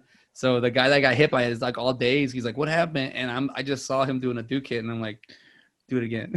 Do it again. hit me. My turn. That's like my son. Whenever we're like shooting around the little guns, and I'm shooting, we're the Nerf guns, or we're shooting the balls, and then I'll start shooting the targets, and he's like, all right, shoot me. My turn. I was like, what are you? No, I'm not gonna shoot you. Like, you start running around whenever you try to shoot him. Yeah, he's like, catch me. It reminds me of Ready to Rumble when David Arquette. Scott Con's character gets punched by Sting, and then David Arquette's character, he's like, my turn. Like, I think it's okay. And Sting just punches him, but like just to be able to get hit by Sting is and that's what the fanboys is about, and that's what being a fan about. Your content, so to speak, or what you decide to lay your pastime or your. I don't really want to throw this out there and say this, but I feel like if you have if you want to a massage, or you want to kind of check your mental health or something, just kind of focus on something not so negative like social media, or as I'm getting older, as I get closer to 40, and everyone my age is telling me like, you need to politics and this. I'm like, nah, forget that. Like, I understand why people that were older than me when I was younger, they made these platforms for us to enjoy, and then so also we don't have to take everything so serious, and we don't have to be like, hey, they're still learning story structure, we're still learning drama, we're still learning other stuff, but it's nowadays it's kind of like a blend, where back in the day there was hard stakes on the ground, like you were this and you were that, and nowadays it's more like, don't judge somebody for sure, because you don't know what they can, what they're capable of, or what they're not capable of. But it's just, you can judge whatever, do it to your people are to each to do whatever they want, they're pleased to do. But I would just say, like, I don't like picking on people, and I don't like getting fights and stuff. So like if it's an argument about politics or argument about Star Trek and Star Wars, I'm definitely going to go more with the Star Wars and Star Trek conversation, only because like I can see what they're talking about, opposed to something else that's just emotion and make believe, and and that's where we're leading to with fanboys. Unlike Mallrats, I do remember when I saw Fanboys, and just like It Follows and other movies like, I believe, Extract, I had to hunt this movie down because it wasn't in every theater. This one was at the Galaxy, and that's one I did love. The Galaxy, though, the one that was I don't know if it's still there anymore. It's off of like 35 and like 360 or something. I forget what it's called, but it's 222. It's it played a lot of the older movies or indie movies it always had there, and this was playing there. And I went to go watch Fanboys. I was like, hey, that's right up my alley. And this one is very Star Wars heavy. Oh, very Star Wars heavy. But it's also Trek blend in there. It shows the alternate. And we talked about earlier the Seth Rogen character. Like, he plays both sides. Like, yeah. And the mentality though back then, like, this is also a timepiece. This is a movie of 10 years. Was it? This is in 1998. Yeah, 98. And it was released in 99. No, the movie was made in 2009. Sorry. Yeah. But it was 10-year difference. But it was enough for them to be like, all right, we have something to work with. And for only being 10 years, you capture that whole Phantom Menace. You capture the hype before they captured it, like how it. So I'm just gonna go into it, man. My favorite part is the Rebel Alliance, and then he goes, oh yeah, man, I got this, I got Vader arm, and then I got Jar Jar Binks is gonna be the shit. He's got that whole that's like the worst one. I thought that was it was interesting, man, to kind of look at it, the Phantom Menace, with just like almost fresh eyes, because I was a kid when that came out, so I was like 10 years old. Um, so I was just like, oh wow, Star Wars. Like I watched this whenever I was a little bit younger, all this other stuff. It was kind of cool seeing somebody who had seen Star Wars. Cause I was trying to think, I was like, these guys are probably what, like 20s, like In this Dan. movie? Yeah, would Yeah, you so say like yeah, 20s, I'd say like 20, 24-ish. Because I think 24 ish, Windows does say his name. I think he does age. He says him 24. 24? Oh, okay, yeah, that's right. So we'll say they're all 24. Maybe Mid Dan, 20s, just mid 20s. yeah, mid 20s. So in 99, to be in your mid 20s, you would have been born in what, 74, right? Yeah. Well, put it this No. way. We'll do it my age. In 99, I was 15. I was born in 84. So I think you gotta be 7 years. So add another 10 years, so Add another 10 years. 74. Yeah, you're right. You're right. Okay, so 74. So that's 3 years before Star Wars comes out. So by the time Empire comes out in 83, you're going to be what, almost 10 years old? 9, Yeah. 10? Yeah, 9, 10. So you're experiencing Star Wars pretty much at, It's either, you know it's what either I'm saying? Star Wars, or 'Cause it's either Star Wars or what do you call it? Or like now it's that's basically what you got, man. Star Wars, yeah, Star Trek. That's basically what you got. and so like I said, you're 3 years old when the first one comes out, so you get to watch it later on. You get to watch it when you're like 6 or 7, or like right before um Empire comes out, because I think Empire did come out in 83. I could be wrong. Maybe it was I 81. think you're right, dude. Let's No, see. no, no. I think it was 81. Let's get here. I'll look it up. You do your Star Wars talk. I'll look it up real quick. Yeah, I'll look it up. So regardless, even in 81, I mean, you're like 6, 7 years old. So if you have an older brother, older sister, you've seen Star Wars, you're going to go see Empire Strikes Back in the theaters. And definitely by Return of the Jedi, you're going to be. Yeah, Star Wars, the Empire Strikes Back is 1980. Okay, 1980.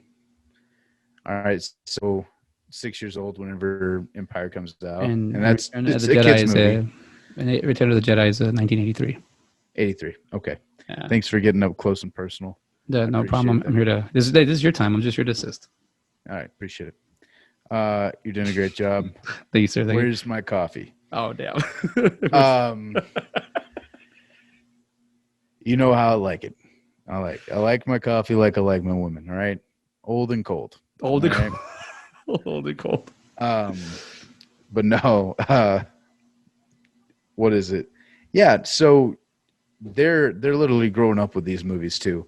So they see Empire and Return in theaters, like more than likely. Yeah. So they're invested, man. I mean, and then to wait, and then by the time you're like in your 20s, like almost 30s, like you get a new Star Wars. Like, how awesome is that? That kind of happened to me, with the sequel trilogy, because I was in 2015. Yeah, I was 24. The wait, you're tapping something really I'd like to hear. You're right, because there was a long wait there. They had to wait. Yeah.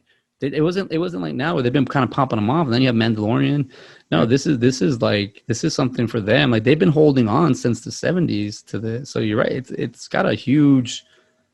Yeah, and then after 2005, I mean, it was pretty much like, okay, this is the end. Like, this is the end of Star Wars. We're not touching it anymore. That was kind of the general consensus. And then once Disney blasts Star Wars, then everybody's like, all right, what are you going to do with it? Well, yeah, I mean, we're going to get another trilogy. Everybody in 2012, everybody knew that was coming. It was like, as soon as they bought the property, they were like, okay, we're making a movie. Because it was not but 3 years later that you have The Force Awakens. Oh man, my favorite, this may be my favorite part of Mallrats, is whenever it was Willem finally sees the sailboat and he's like, yeah. And like he didn't even know. He just he found out from the credits. Oh. He's like, yeah. And then Jay and Silent Bob walking off with the monkey. I mean, how crazy is that too? Yeah. Get that in Strike Back. And they even say it in this. It was like that's a whole nother story. Um, I think that's kind of crazy. It feels like all of his movies are out of order. Like, because Dogma was supposed to be next, all right, and so this should have been in. It should have led into. Well, I guess not. They acquire a monkey and Jane and Silent Bob as well. But this could have been like, yeah, I don't know. It's just it's crazy. It seems like everything's kind of like out of place. It's almost like it's askew or something. I'm not too sure. I don't know. You're starting to trip me out about Trisha. I think that might be her dad. LaForest. I was thinking he was her new bodyguard, is what I saw, but I just saw the kiss in the head. Yeah. Shannon gets raped. Sorry, I didn't use that word. He goes to jail, and he That's all right. That's what happened. Yeah. That was a swing gang. The swing gang? Yeah, it was in the credits. Swing gang. I don't know. I just thought like the swing. I was like, I'm not gonna rewind it to see, but not for Tubi. Yeah, it'll freeze it. Like, yeah, Tubi don't run so hot. You play it once, you guys just watch it through. Detroit Rock City is about to start playing. What's about to start playing for you? Detroit Rock City. Then I got Clerks 2 and Rockstar. Dude, Detroit Rock City would be a nice segue. Eventually saw the sailboat, William. Yeah. So I have Fanboys playing, and I'm 8 minutes in. Man, they give you a lot of information in the first 10 minutes of this movie. Like you kind of pick up on your own. That's what I love about it. But what you're talking about with Star Wars, man, now it's kind of cool. Like I'm not a Star Wars fan. I don't ever say that. I love just giving you hell about it. No. But that's what I'm saying. It's just the way that now I'm starting to see you can see it. I'm older, and you can see that the fact that like there is more. I don't want to say these words. I don't want just there's a little bit more push on the Star Wars that it's not a Star Wars movie without having some kind of like an agenda behind it, or it's like they're just using the platform that they're on. And I'm starting to see that with other diehard fans that they were giving up on the wars, and it's like, oh shit, that's kind of like that's not the people that got you there aren't the people you're catering to anymore, which is the thing that's kind of like, whoa, what's up, But I do like that we kind of it's getting the fans' hands now. It's up to us to kind of show them what we want, or if one of my movies takes somebody likes the characters, they say, can you make another one? Then I'd be like, oh well, I was gonna make this other movie that was gonna be another disaster, but I'll make something for you too if you into this world, But I think as far as Star Wars not catering to their fans, it can't be true. People are going to be pissed at what you create regardless. And that's the crazy thing about like the sequel trilogy is it was made by fans of Star Wars, whereas the original and the prequels were not necessarily. George Lucas was the director of episodes 1, 2, and 3, and also 4. And then you have Irvin Kershner directing. I think he did episode 5, and then there's one other director, Marquand. I think it's like Richard Marquand or something like that. I think he directed Return of the Jedi. But I mean, like I said, whenever you got to Force Awakens, and that's the first film that was made by a fan. I mean, J.J. Abrams grew up with Star Wars just like everybody else, and so he's getting to make history with a movie that he's a fan of. And you have Rian Johnson, who's also a fan, and he makes his version of a movie, and people are not happy about it. Some people loved it. Some of the older fans were like, "This is what Star Wars is supposed to be," and then you also had those same people saying Force Awakens was total and complete crap. It's just a rehash of the first 3 movies, blah, blah. And they both have valid points. I mean, whenever you're watching The Last Jedi for the first time, it's a very you don't know where it's taking you, and you don't understand where it's going. It has a lot of like, oh my gosh moments, but fitting it into an entire story, I mean, it's hard to it's like that puzzle piece that doesn't fit, like it just doesn't mesh well with the other movies, and that's unfortunate. And with Fanboys too, like that's what's so cool about this movie is you have it's like you said, it's a timepiece. It's set in the late 90s to where that hope, that like little spark of like, oh man, you know, that Star Wars energy is back. You have the Phantom Menace coming out. This is going to be a brand new movie. This is talking about, you know, everybody knew the direction it was going. This is going to be the Yeah. beginning. If you're getting episode 1, boom. So that's what's so cool about this is because you have like, this is made in 2008, 2009. I think it was shot in 2007. So by that time you have episode 3. So whenever Ethan Suplee's character, I think what did we say, Harry Knowles, Yeah. He asked what's Chewbacca's homeworld, and by this point in time, I mean, even like, I feel even if you're a casual Star Wars fan, you might know the answer to this, but in 1998, like nobody would have known the Yeah. answer to Kashyyyk, you know. And as soon as he asked it, I was like, oh, it's Kashyyyk. Like I knew that. Well, only the fans big time, because also Star Wars isn't just based off the movies; it's based off the books. Yeah. So like answers like that, because that's what what's his name, Eric says. He's like, it's not even in the movie.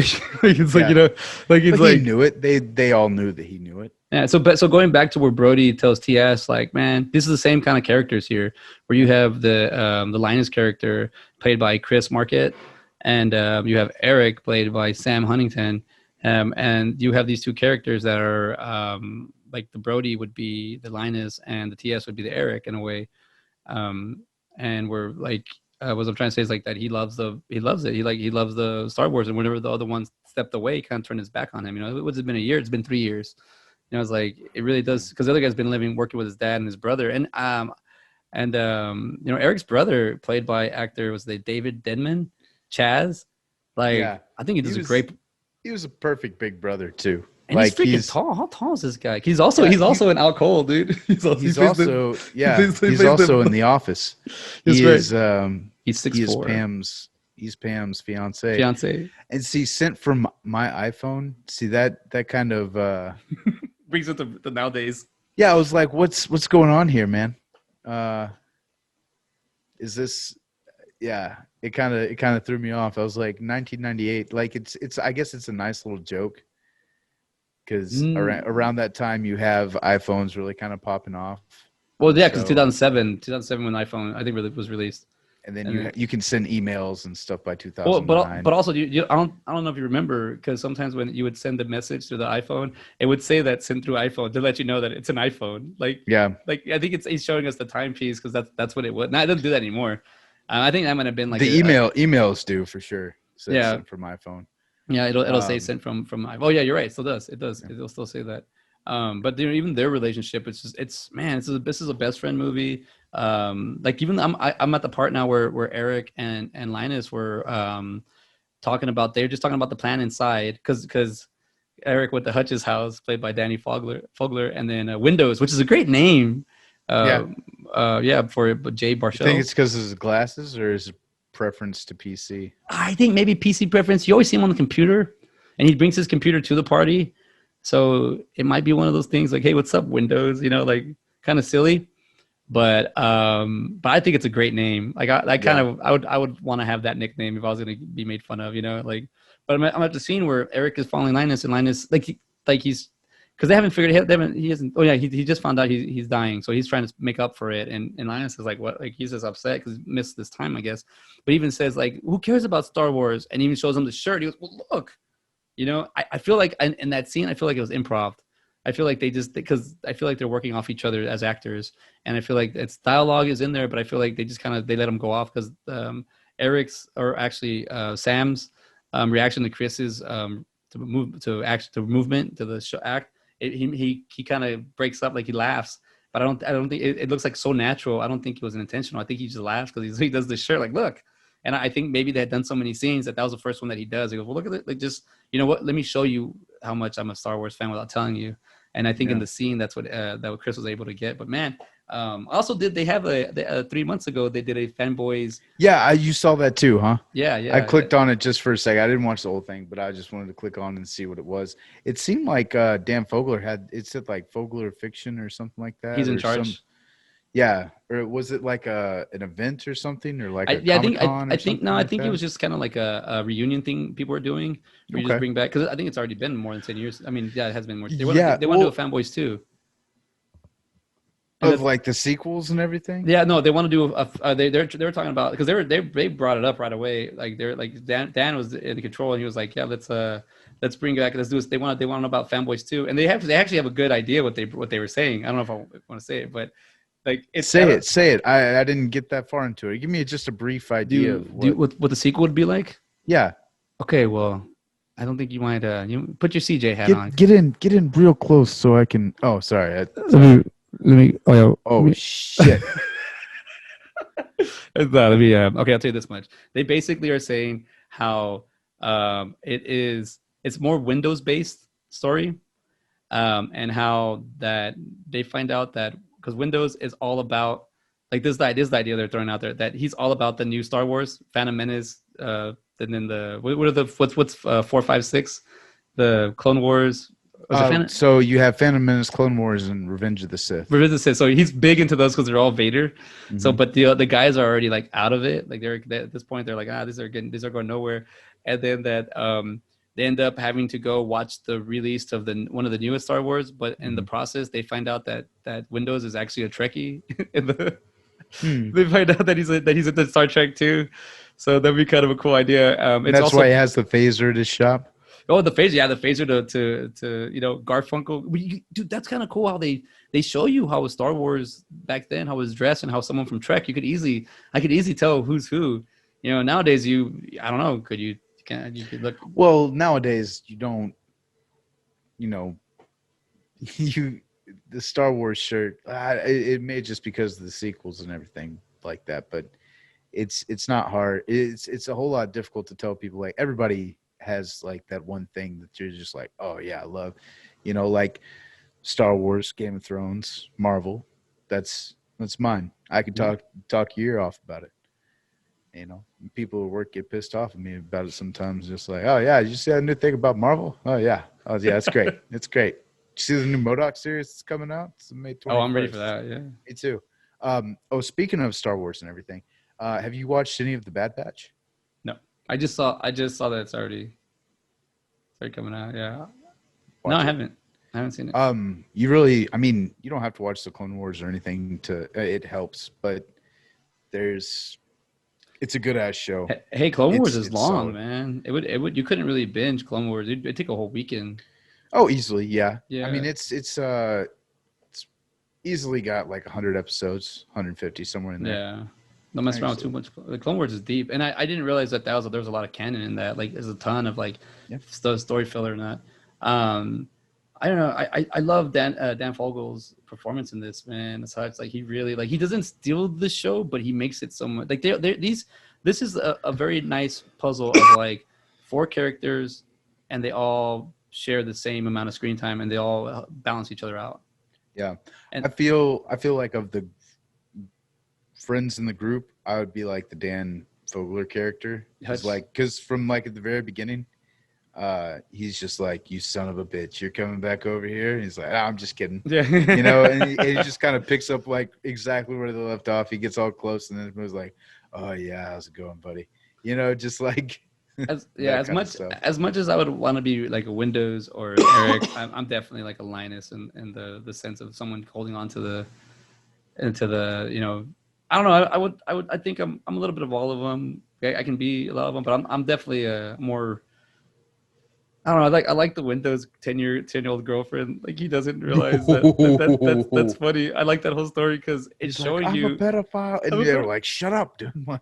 And I like the fact that how he breaks him, it crumbles him because he really was like rogue leader. Like and that's a catfish, man. Yep. I mean, he even says like it doesn't count as sex. There's no cyber sex. Like I like that honesty that they put into this movie. That's a thing. Like and it's especially in '98, man. Like the internet's brand new. Of course, you're gonna believe anybody that says, dude. 2021 is just even worse. Now it's the skies because now it's like, look at me. I'm the best version ever of myself.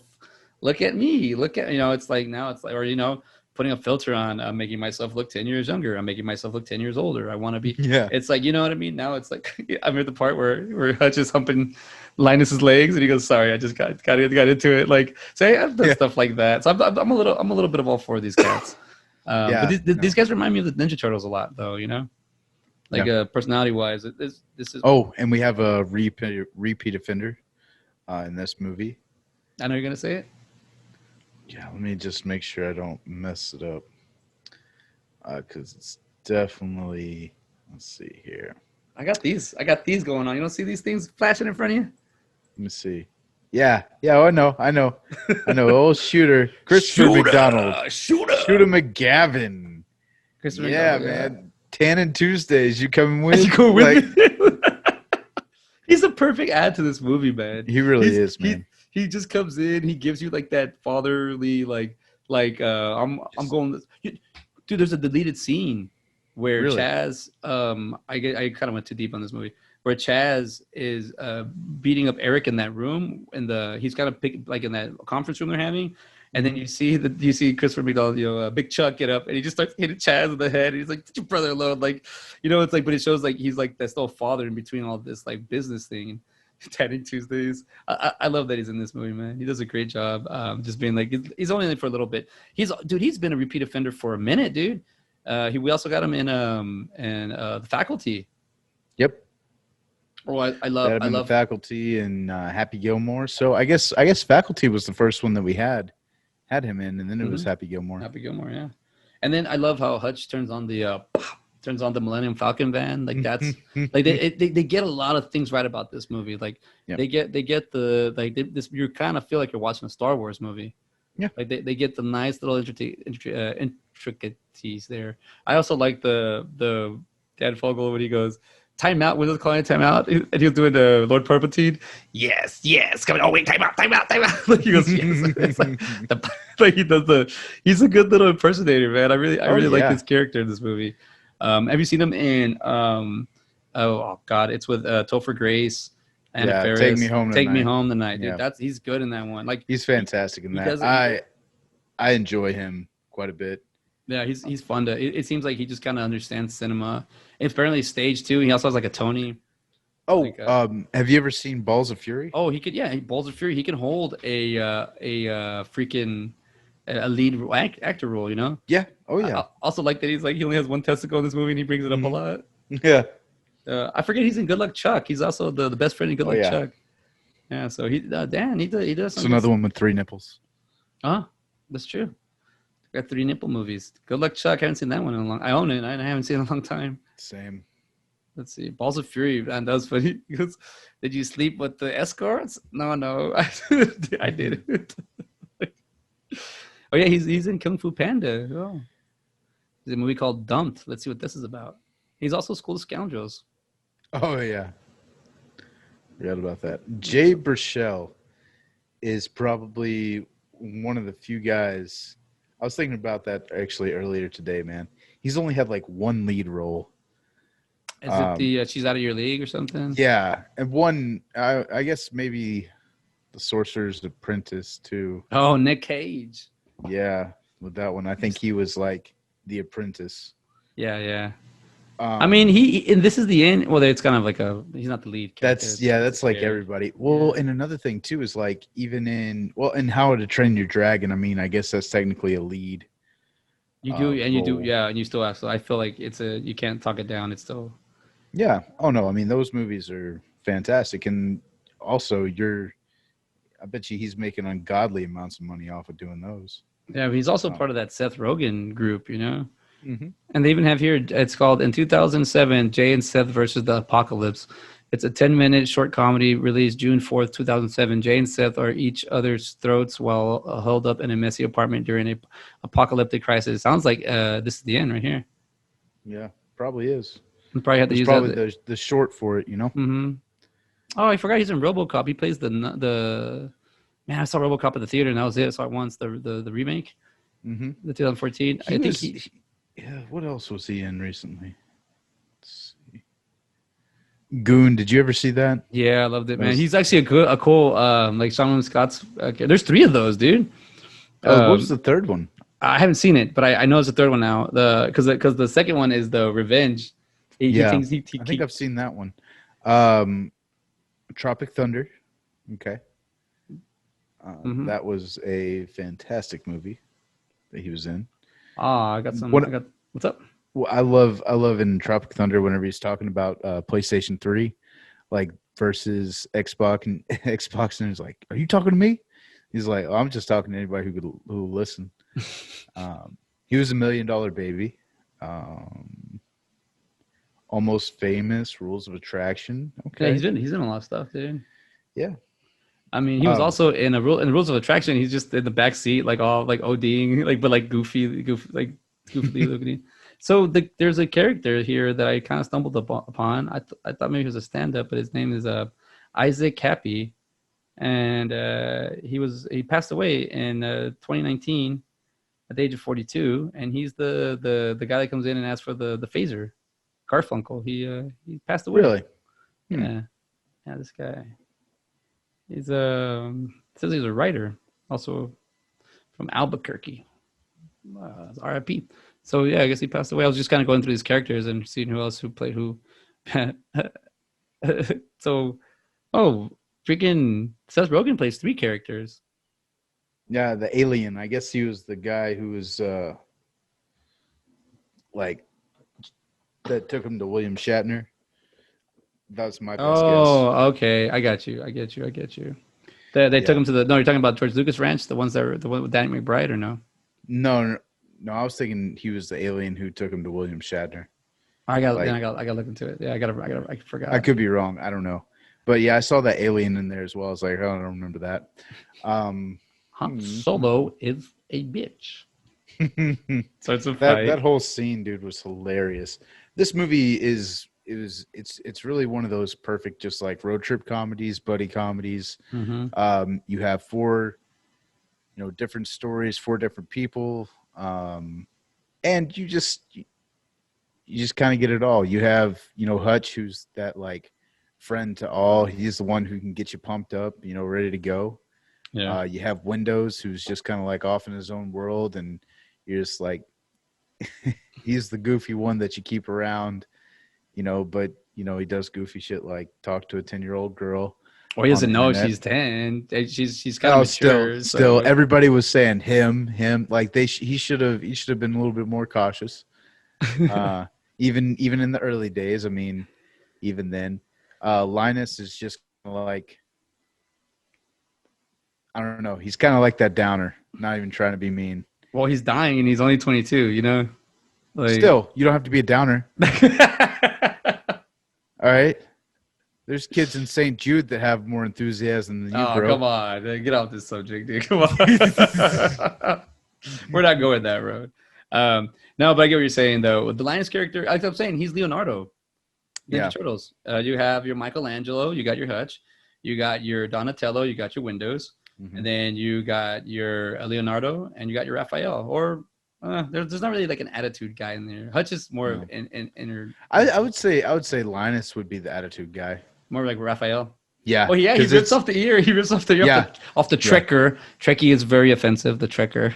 Then I'll say the Trekkie. That's where I stand on this. I'll die on this hill. Last man on the hill. The fight scene is so funny because they don't know how to fight. No, so it's a lot of pushing, and then the timeout is funny. He goes, "Oh, timeout!" He does good impressions, man. Dan Paul. Yeah. Oh yeah.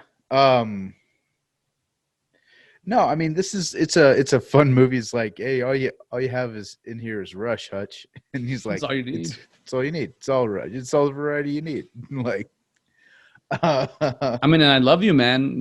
That movie. Paul Rudd and Jason Segel. They all about Rush. Well, and this movie got me thinking about this movie. All right. And it's because Kristen Bell is in this movie.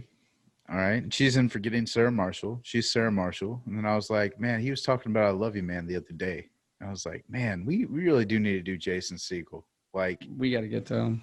I mean, I don't mind doing it. I love that guy. That guy's... I want to do I Love You, Man, and then a serious movie, which the only one I can think of is that one where he's David Wallace Foster, or David Foster Wallace, or whatever. Yeah, I haven't seen it. Into the Line or something. Have you ever seen it? No, I haven't. I know it's supposed to be really well. Yeah, me neither. Made. But have you seen Jeff That Lives at Home? I've seen a little bit of it. That's a good one too, man. Yeah, like he's got a lot of, but you know, Jason 5 Year Engagement's another really good one that he's in. I know it's kind of like a rom-com, but that one's really good. It has Emily Blunt in it. I like her a lot. I got to that part. I can feel your anger growing inside. Wait, time out. I love it. No, I think, I mean, Jason Segel's, he's also in one of my favorite movies, Dead Man on Campus. He plays Kyle, the angry, frustrated Catholic schoolboy. You talking about is Dead Man on Campus? Is that the one with Zach Morris? Yeah, Zach Morris. Yeah, okay. Dude, I love that movie. I love that. When I watched that whole movie with my cousin and we watched out, he goes, "Hey, what you think about Zach Morris' performance?" I go, "That's not Zach." He goes, "Look at him." And I saw the name Mark Paul Gosselaar. I was like, "Oh, that is him! Holy crap! I didn't even realize it was him the whole movie." It's because he had different hair, black hair. Yeah. But man, I do love a lot of those. I mean, I Love You Man came out in 2009. This movie's 2009. Yeah, and there were quite a few, like in the last bit of the 2000s, man. There were a lot of really good movies that I feel like went under the radar. Yeah. But and this being one of them, like this wasn't. It was like you said, it wasn't. It was like at every theater. Pushed out throughout. Yeah, I had to go look for it. Yeah. Sorry to bother you. I mean, it was the same way. We had to go to the Regal Theater to watch that one whenever it came out. So, I mean, hell, if I was living in that small town, dude, I wouldn't have even seen it. I wouldn't have been able to. I would have to probably go to Fort Worth to go see that movie. But I mean, there's things like that I don't even realize that, you know, living in a bigger city, that you kind of have those luxuries of like watching a movie that promotes, you know, that might not get the most views or might not be much love, but it'll still give it to you. You'll still be able to watch it. I mean, there's people driving like 4 or 5 hours to come to the movies, dude, just to come eat it there. That's commitment. I mean, if the shoe was on the other foot, then yeah, I'd make a day of it. I'd probably go back to back 2 days in a row. I wouldn't do like I'd spread out, but this is in my backyard, so it's easy. But I'd say something like it's a, you know, I learned from South by Southwest when I used to bartend the events here, ACL, and I was like, man, some people just like that they throw money at this like crazy, and it's because they don't do anything else. This is what they do, you know. And when they come here, this is what they're gonna spend their money on. They're not gonna let anything tell them no, and I like that. Also, the whole gay bar experience thing is funny. Like his one nut kills the experience for them. Like, oh, look at it! Like, it's unfortunate. I thought he just had a weird looking dick. I've totally forgot about the one nut. Yeah. Well, you think it's funny too that he's always wearing like a brown jacket, or he's always looking like Han Solo, as well. I thought that was kind of funny. I mean, the security guard, whenever they get to Lucas Ranch, you know who that is, right? Ray Park. Yeah. I've met Ray Park twice. Yeah, he's Darth Maul. So he's like, if you work here, you got to get used to the uniforms. Yeah. Well, it's also like Ray likes to do more acting, and without the mask, because a lot of his main roles, he's got the mask, he's covered, he doesn't have lines. So and he used Toad and X-Men, and we didn't talk. He didn't talk. He says like 2 lines in that movie. He's Snake Eyes. He's Darth Maul. They don't talk. Yeah. You know, they don't. But he's all action. What's funny is in Clone Wars, Darth Maul does talk quite a bit, and he has like a British accent. He's like, "Oh, hello, how are you today?" And he fills in a lot, apparently. Yeah, he has a lot. He has a lot of shit to fill in where you're like, "Whoa." Yeah, I mean, he has a storyline all the way until, like right before Episode 4.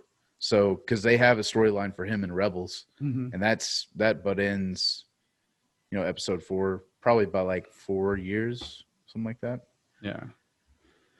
I think the fact that Danny Trejo's in here as the chief, like that, like that's guacamole. They did on peyote, they're tripping out, but it's because he's got his little, like, they bring back some little jokes where Windows has that's my R2, my pocket protector, and then like, nope, that's my penis. That's my penis. Like, you know, it's like silly.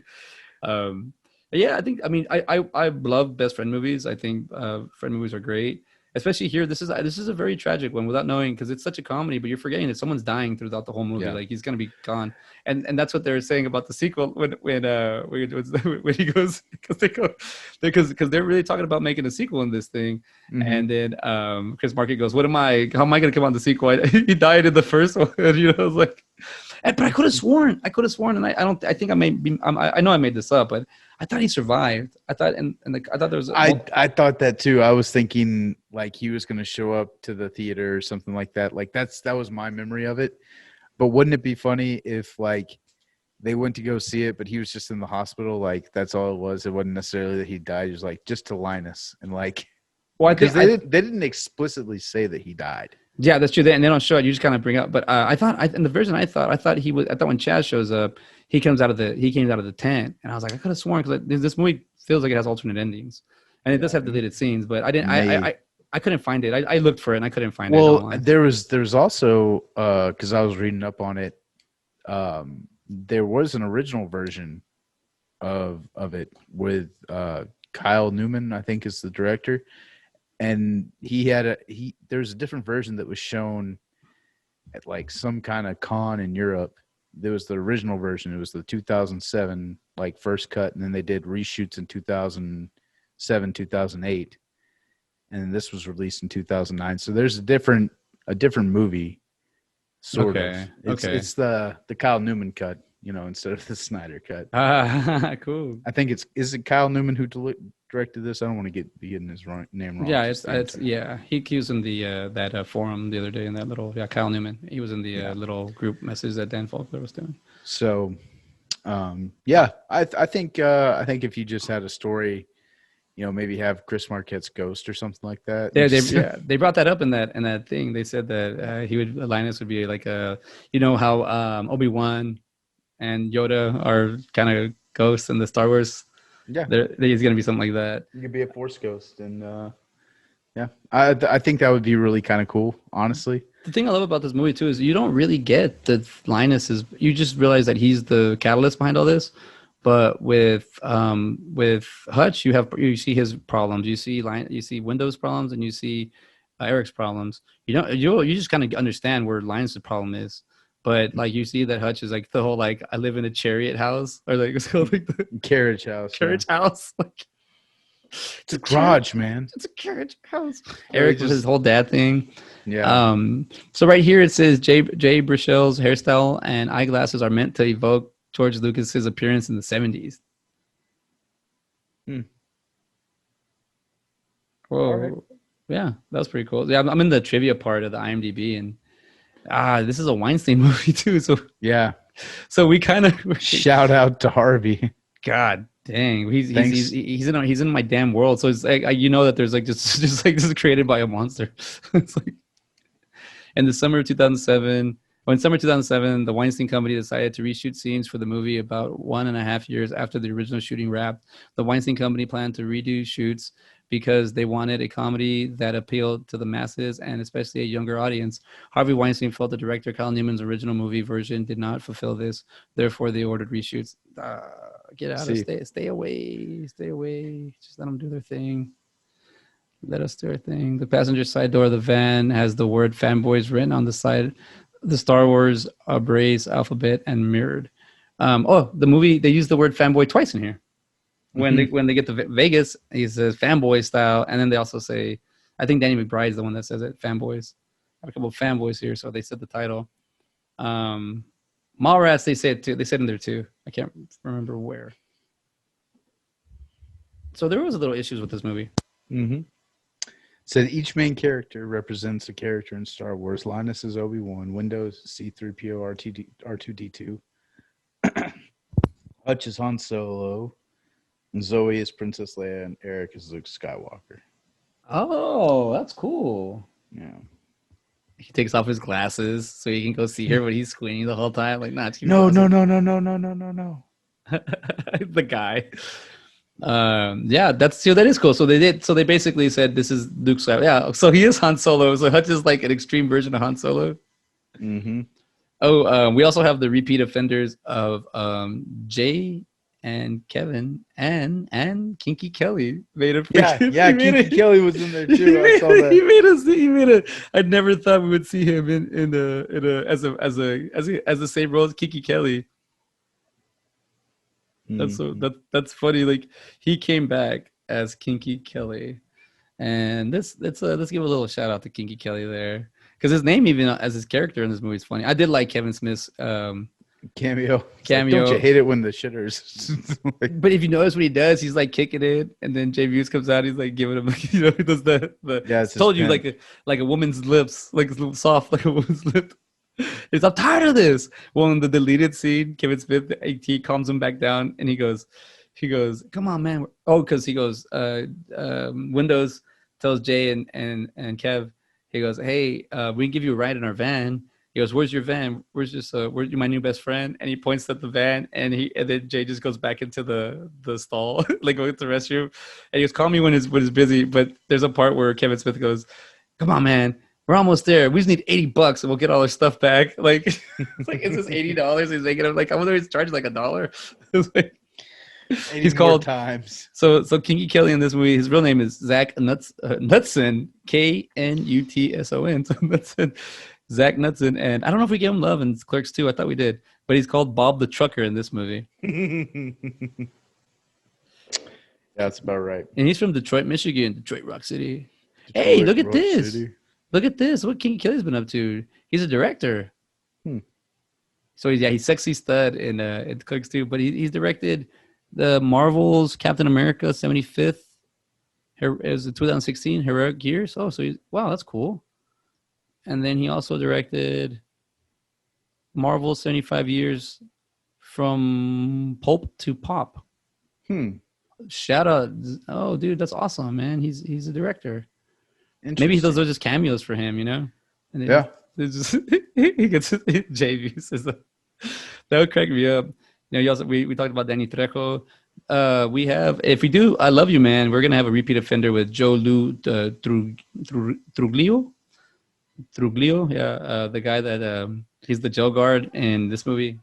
And I Love You, Man. He plays the gym partner, the high pitched gym partner. Everything you got. He was in the Will Forte's in it. Craig Robinson's in it. Oh, repeat offender Will Forte. Slammin' Salmon. And then we have who else we got? Craig Robinson. He's a first timer. Is he a first timer? Yeah, first timer. Let's see. Yeah. William Shatner. We have Carrie Fisher. And then we have Ray Park's the first time he's here. Yeah. Let's see. Danny McBride's the first time. Yeah, we pretty much kind of seen the list. But I gotta say, dude, as much as like Star Wars is like a big deal. Did we say Danny Trejo is a repeat offender? He was also in. Oh my God, I'm forgetting my own movies. From Dusk Till Dawn. That's right. Yep. Nope. Sorry, Danny. You almost got by. Ben got you there. Yeah. I'm not going to let you slip by, buddy. Yep. Sorry, dude. Get your ass on the other side of the fence. Billy D. Williams. We got him in here. There's a chance I might get to meet Mr. Coolest Guy in the World. He's gonna be in the like Austin area. So we'll see. Let's see what else. But I just think this movie in general, like when I watched this the other night, this is a fun movie to watch. It's an easy movie to follow. It's a steady plot. Like there's a time where I was like, oh, I gotta get up and do something. I'll find a good spot to stop at, and I couldn't find one. Yeah, I couldn't find one. I just kept going. And I was like, it's almost over. I'll just wait. It's no big deal. I'll just wait. It's almost over. So, yeah, man, that's one good thing about this movie is it's just it moves at a good pace. It has goofy characters. It has characters you can relate to. I'm watching the scene where they flash if you love Wookiees, and then they have that one girl who's just like slowly, and then flips him off. That was great. I Well, the second girl flashes, doesn't she? yeah. So we do And get a set of then boobs. yeah, well, you also get Zoe's at the beginning. Oh, but Um, you don't see it. no, you don't. Yeah, I thought that was, oh, the girl that's right in front of you is gonna be the one for you kind of thing. That whole it hits all the. I think that cliche. I do like the part where they're like, Harrison Ford has never made a bad movie ever. And Well, it had the he's post. He had a poster of 6 Days and 7 Nights. Well, Yeah. but don't. But that conversation they're having there, man, we could have that conversation at work, and as waiters or clerks. Real quick side story: when Yeah. I had to go to USPS because they lost my son's gift that I got him, so I have to file a claim and everything. And at one point, the guy was telling me like, okay, well, next time you come in, you can go talk to the clerks and they can help you out. Because I was talking to the guy on the side, and he goes, and make sure you tell the clerk this. And he kept saying clerks. I was like, of course they're gonna lose my shit. They're damn clerks. Like, they're just gonna, And he kept putting in my head, kept laughing. But he was like, what, "Are you okay?" I was like, "Yeah, I'm just laughing in my head." But So, is there a Jabba the Hutt in Austin? Jabba the Hutt. Yeah, Jabba the Oh, Hutt. the coffee Coffee place. shop. I don't know. That seems like a very used name. I would think it would be easier. Jabba the Hutt. That's really. I'm at the part where they hit the red button and they show the light speed. That's pretty cool, man. That's hilarious. And you hear the R2 in the back, like in the like the regular Star Wars. But man, yeah, he breaks the wall and it's the Vader silhouette. Yeah. I mean, hands down, entertaining. It's a not only is it a fan movie, it's a friendship movie. It's a hero's like a kind of a not a hero's journey, but a journey from one point to another. I'll say that there's just a lot of things I love about this movie. It's a very lovable movie. And when I watch I Love You Man, there's certain things I love about that movie, and there's certain things I watch about this movie. Secretly, this movie wasn't as rated as high as I thought it was going to be on my list. But as I watched it again, and I've only seen this movie I've seen it like 6 or 7 times, but like complete. Like I've seen the scenes a lot, but complete. And I'll say that, man, I've watched the hell out of this movie now, and I'm liking it more and more and more. Like just their performances and their individual, like just their characters. You get to really kind of feel for where they're at, and they're fish out of water. They don't normally do this. This is something that they've never done before, Yeah. So I like they're used to staying in their little bubbles. They're not used to getting out. And hell, I mean, even Eric, who's gone and done something with his life. I mean, as far as he's concerned, and as far as like, I guess his dad's concerned and everything. What do you mean doing what your dad wants you to do? Yeah, well, that's what I'm saying. It's like he didn't even leave town. Like he's doing what he's supposed to, but he never actually went out and did anything.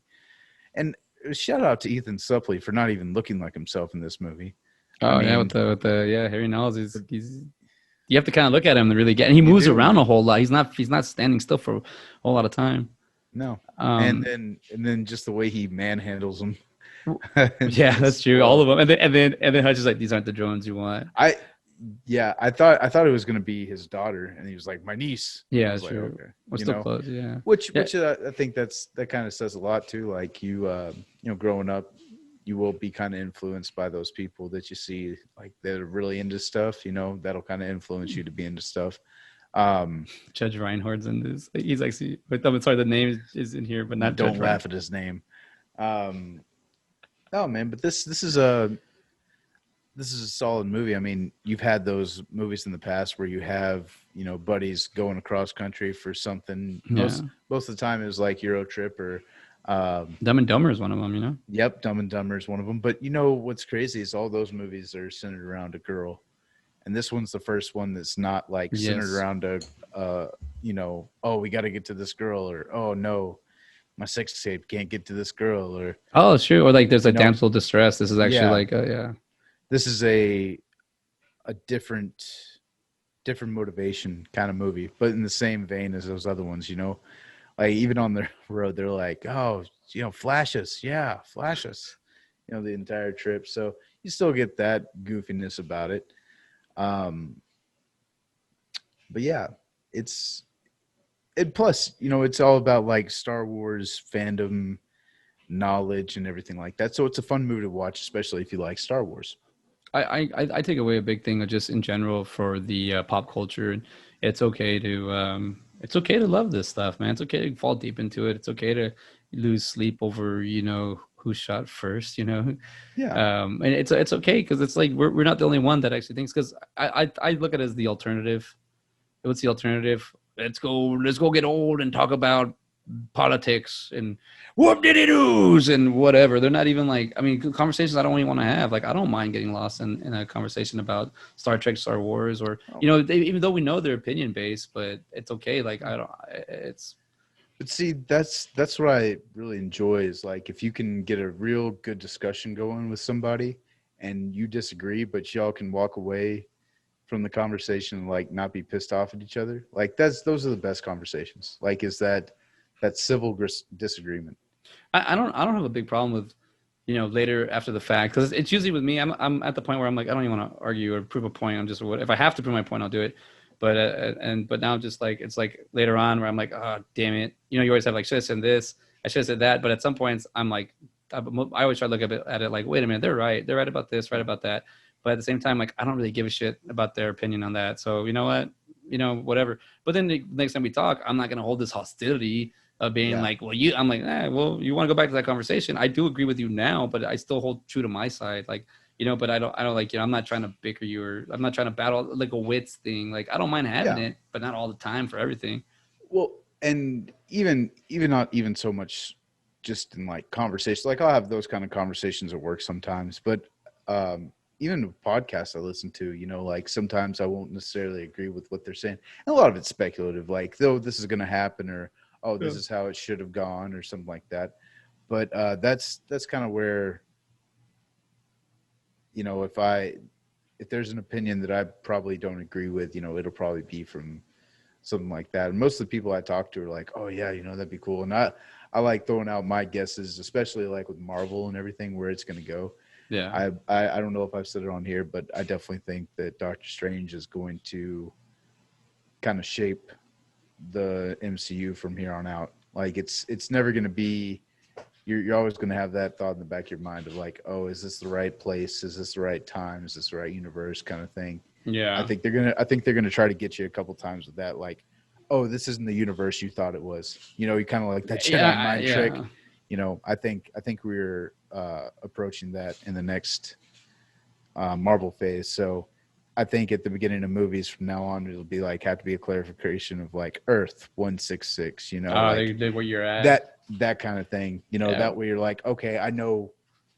If they don't have that at the beginning of the movie, then oh man, then we probably don't think we're not going to be where we think we are, kind of thing. Yeah.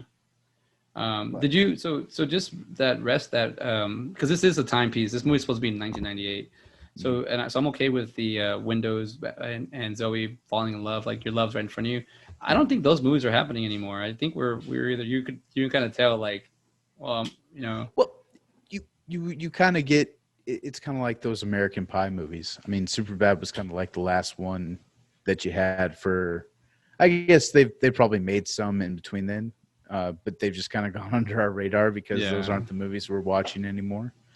Well, just like I like this shirt. Real quick, I like this shirt. I went to the dark side, and all I did was come back with this shirt. Yeah. But yeah, I hate those shirts too. But I love how he uses the sandwich. Oh, to stick a boob. Yeah. Well, that's what I'm saying. Like he's wearing that shirt. Like then that was a cool shirt. Now it's kind of like a novelty. Yeah. So I think for the whole like that romance, you're right. I love that it's not the main thing. It plays a side piece to it. It's there. They can grow on it if they want, and if they make a Fanboys 2, or if they do go that route, where let's say they break up, or let's say they're still together, their relationship's stronger. It's kind of like the Ocean 11 movies. Julia Roberts is Trish. She's big in the first one. She's not really in the second one, and then has a bigger role in the second one she has a bigger. In the third one she has non-existent. But she's still the same character. Where it's like you can kind of like they have a relationship, and the relationship. It was like the main thing of the first one, kind of like it was the drive behind everything. But the second and third one, it's just kind of the reason why he has to do what he does because of the family. For lack of a better word, you can use her if you want to, but not really. If you don't need to. Yeah. Kind of thing. Yeah, I think it'd be cool if Christian Bale does come back in. It would not add credibility to it, but it would definitely add I consider her star power now. I mean, after The Good Place and stuff like that, she has Well, she's done a lot of movies too, not just the Couples comedies. Retreat. I watched that the other day. I was trying to think. I was like, did we watch that for Side by Side? It's such it seems that we brought this up like 2 or 3 times already. Like we think we've seen Couples Retreat and we haven't seen it, but it's kind of like I think it's because of Four Christmases. Like it's not the same movie, but it has that same kind of feel to it. Dude, Reese Witherspoon and Christian Bale. Yeah, I can see that. Yeah. So that's probably why. Because have we had Jason Bateman on here yet? No, not yet. You need to bring him on. Well, we've talked about him very slightly because I said I had a thing, but we got a little bit of time before this episode's wrapping up. How long have we been? We got 27 minutes left before we hit the 2.5 hour mark, and that's with like the 5 or 6 minutes. I'm starting to understand the editing now. Just to let everyone know that's listening. So yes, after this episode, hopefully by tonight we will be caught up with every episode. So now every episode we shoot will be kind of either a couple days or on the same day. Because I think I got the pattern down. Yeah, I do. I gotta say, man, they're getting some pretty good views too. Like our videos they're slowly but surely. I'm pretty impressed, honestly. So the goof, he's on fire. Then he calmed down a little bit. So I'm wondering what's going on there. Maybe the algorithm or whatnot. But hey goof, he's a. Yeah, I mean, I just posted the other day. Mike Jetty's got 3. Yeah, I think we're starting to get a little bit more, But get some steady viewership. I think at least. People that are running through them, like, okay, I like this one. Let's keep listening. Yeah, thank you. Appreciate everybody that takes the time to hang out with us. And then Fanboys, as we're wrapping up, I did like the prostitutes thing, and then all of a sudden Hutch is like. Like, I definitely didn't see that going that way. Okay, I did. I saw that. I was waiting for that to because it looks so stupid. Why would these chicks be into them? They're fanboys, and these are like the cheerleader chicks, huh? I don't know what they would be, but I guess the prostitute chicks. Yeah, the prostitute. But that was kind of funny. He's like, no, we're prostitutes. We're charging you. And then the Seth Rogen character. Seth Rogen, he's already does a good job as that Trekkie. Very kind of offensive, but I don't think so. I thought he hit the nail right on the head. Yeah, but I think he hits the hell on the head with the dumb Star Wars parody. So that one I found a little offensive. I should have played into that. I should have got offended with the Star Trek, and then I should have just said that. Yeah, he does like this redneck Star Wars. That one I thought was taken a little too far.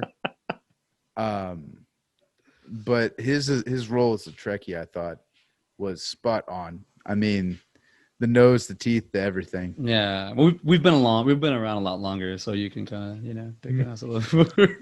Let me see your teeth real quick. Oh no, they're jacked. I got Trek material up in here. I got some too. I'm telling you.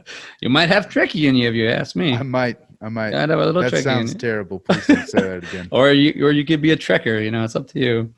I don't. That sounds like I go on hikes. I don't want to mislead people either. Oh, I don't like hikes either. You're right.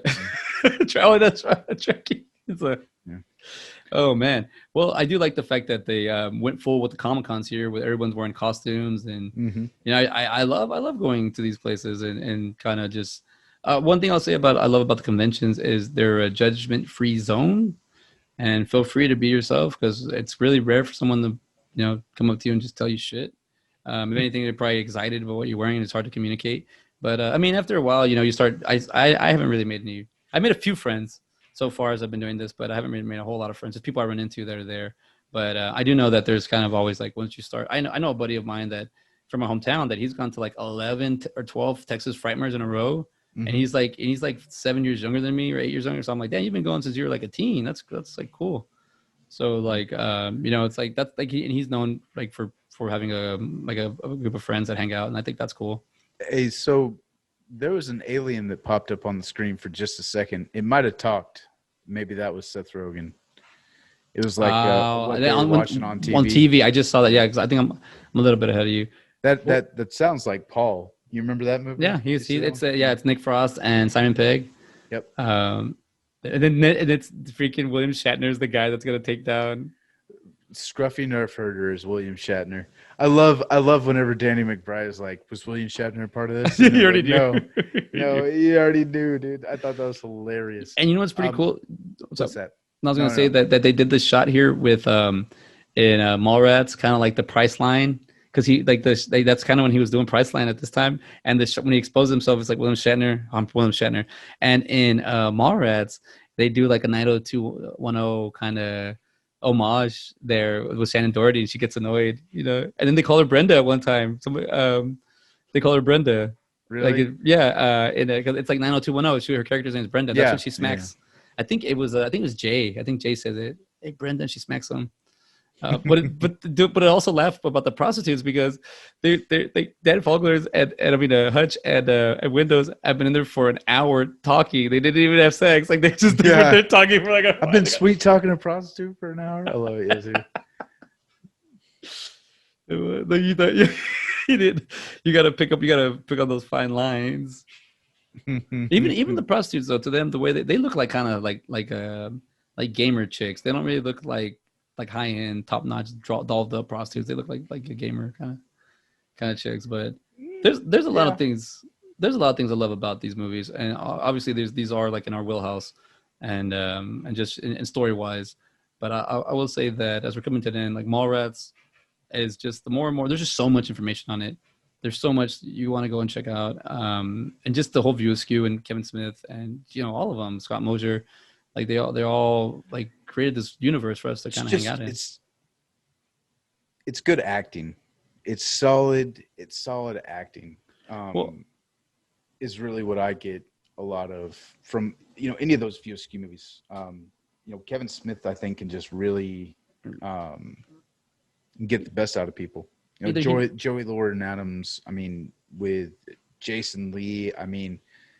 Oh, like I said, this was like his fourth movie. I mean, I feel like this is kind of what catapulted him into. Oh, he wasn't in Chasing. Yeah, he was in Chasing Amy too. Yeah, he plays Bink. Yeah. So I mean, Binky, I believe. Yeah, I think. Does he play Brody in Strikes Back or? Yeah, he plays both of them. He plays. That's what I thought. Yeah, because he's Binky Edwards at the end because he's the one that makes the movie, and then he's Brody. That's the thing about the View Askew. You repeat, And I mean, so if I go and make my own View Askew, and I do the repeat thing, it's gonna be kind of cool. But I think it's already been done. So yeah, what's the new thing to do? What's the? It's kind of, I don't know. They're like it's like we'll find out. You'll find it. Yeah. Well, we'll just do. That's the thing. I think it's not even they're trying to do something new. It just kind of happens. It just kind of what? Sorry, man. I'm losing it. He goes, check this shit out. Rebel Alliance. Sorry. Check this shit out, man. Yeah, good old Roach. I'm sorry, guys. I ruined that part for Ben. Like it's just Dig's arm is the door. I'm sorry, guys. He does a great performance of this. I mean, they got their money's worth out of Seth Rogen in this movie. That is for sure. He's such a pleasant surprise. I thought Danny McBride and Craig Robinson were a great addition because they did Pineapple Express by this point. These guys are already kind of established. So I mean, they were established. I mean, Seth Rogen was established right away. It almost feels like, was Judd Apatow attached to this kind of thing? Like that's almost kind of the feeling that you get. This guy's gonna be the shit, I tell you. Yeah. Yeah, no, this is a solid movie, man. It's fun to watch. It's entertaining. It's fun. There's a lot of references we get. There's a lot of just a lot of being at that age too and going through stuff. There's a lot about both these movies. Mallrats, I'm kind of starting to see the datedness of the mall era, but now it's just shopping centers now, or it's an open mall concept. Yeah. There's just no more closure. There's no real dome anymore. Which like I said earlier, where it's shot in Minnesota, then you need a dome because they play football in a dome because it's freezing all the time. You can't really just go outside. But great. Also in Fanboys, great crossover when you have Seth Rogen fight himself. Yeah. That is awesome. They did. I mean, that was really good camera work. I mean, hell, it was. Go for it. I would have loved that if they would have showed like a scene afterwards where it shows the Star Wars guy and the Trekkie guy kind of just because the Star Wars guy could fight all of them, and Oh, then he did. He like pushed them all down. And yeah, they all he's fell saying down. they all. So I feel like he can fight all of them, but at the same time, it's a lot of people, But you could say, "Han Solo was not a bitch." Like that's all it takes to trigger somebody. But I gotta say, man, I guess we're winding down, but I love this movie hands in hand. Just everything about it is it's a fun movie to watch. Like you said, very entertaining. Like you can go back through and be like, oh, I can't believe I missed that kind of thing. Like it has that kind of depth to it, Yeah, I guess we gotta get ready to rate these bad boys. Honestly, I feel like I should just done a watch party with you, and we should just press them with the ham, put your butt on the yeah, did that twice. That was great. But I think with these movies, I kind of just wish I would have done a watch party with you because these are just like entertaining, fun, but well written. That like you said, and what I found out about Mallrats that I really took into part. Like I was like, all right, as a filmmaker, like I gotta remember this. They said that, and Kevin Smith said that they rehearsed Mallrats for 1 month before they started filming, and I'm like, oh no, they're already ready to go. These cats were ready to like what do you call it? Be part of like a stage production. Yeah. Well, no. It's called blocking. You just go through the motions without the cameras, but you know where the cameras are set up, so you're already aware of it. Or maybe they didn't block. Maybe I guess that would make sense. That way they can just get in and do the shots, and that way it's not affecting the mall. Exactly. Exactly. I think that's kind of, Kevin Smith's like he's now. I feel like it'd be a little hard pressed to find an abandoned mall at this point. I would think it would be. For back then, for what they, I don't know. It's too far. 25 years, 26 years. I don't know what they were. What it'd be. Or okay, to find an abandoned mall that you can make functioning. Like nowadays, yeah, you'd have to find. There's. Well, it would probably be cheaper to do it nowadays. You could rent that mall out, be like, oh, okay, I need to rent it out for this amount of time. Yeah, but you'd have to have like a studio or someone behind you on that. I think it'd still be in the hundreds of thousands of dollars. But I think what you're saying though, I think we could probably shoot Mallrats now. I think what I'm trying to get from you is that I think it wouldn't cost $5 million to shoot Mallrats now. If you had good writing and you're right. If you just had like an abandoned mall, then yeah, you could totally do this and do it the way they did it. I just man, a lot of this stuff just falls in apart. Like honestly, looking at the movie the poster and seeing Michael Rooker like with a bald head, shaved head, it's because it happened by accident, not because they wanted it part. I seriously thought this was like a Lex Luthor like homage. I thought because he's a villain. The Forge is like the big he's a Schwarzenegger stubble stand-in. So to me, it seems like you got this big powerful guy. Like a wrestler looking good. He's like 6'4", and then you got the Ben Affleck character in there. So you got these kind of these villains in there that are always around the mall, and how they handle them. I do like as we finish up, the Linus kisses he kisses Carrie Fisher on the lips. Like, I love you. I know. Classic Star Wars. And it is kind of a RIP to Carrie Fisher. She passed away. So it's kind of nice that she still did this. Oh yeah, like that's cool. I think she was kind of big in doing those little cameos. She was in Scream 2? I think you're right. Or Scream 3, I think 3 maybe. She did have some cameos. Yeah. Oh yeah, and she was in another kind of, I think it was like Sorority House or something of that sort that came out. Granted, they even pointed out, I'm at the Kevin Smith J Muse part, but they even pointed out when what do you call it? Damn it, I just forgot what I was gonna say because I was looking at the J Muse and Kevin Smith the Kiki Kelly part. It's hilarious, dude. What was I gonna say? I forgot what I was gonna say about the thing. But no, this is hilarious. This is the last time we're doing it because even Jay has short hair. Yeah, it's like. This was after Mallrats Clerks 2. Clerks 2, yeah. So, all right, let's get into this. They said they reshot stuff a year and a half in 2007, so that would have been 2005. So it would have been shot around the same time as Clerks 2. Clerks 2 was already released in 2006. Yeah, but they wouldn't be. Yeah, that was already released, and then they started shooting this movie. Fanboys. No, because they said they did reshoots in 2007 for this movie. For which one? Fanboys. Isn't so when was Fanboys? Okay, that's what I'm finding out now. Fanboys was so when was Fanboys first shot? When did they first shoot it? So it was released in 2009, like we said earlier. Yeah. Let's see, real quick. Development production. So if they didn't start, it says in getting the cast back together. So it says film was originally released to be released on. Oh, so what? Yeah, you're right because it was already done by 2007. Mm-hmm. Oh, that's what I forgot about this movie. That's why this movie wasn't because I remember this movie. You okay. remember like seeing it and seeing like, oh, okay, this movie's gonna come out, and then it didn't come out. It never for came like 2 out. years. Yeah, and because that's why when I hunted it down, it was 2 years. I didn't remember it was 2 years after the fact, but I was like, oh, it's finally out. But to me, I thought it was like I didn't realize 2 years had passed. That happened to a couple movies that around this time as well. Let's see. Yeah, that's why you're right because it's confusing the crap out of me. I mean, it is actually around the same time, but it's like they finished Clerks 2 and then they jumped into this thing. Yeah. Or I don't know, dude. You're right. They could have been because if it was done in 2007, the film was originally to be released August 17, 2007, and I think I read that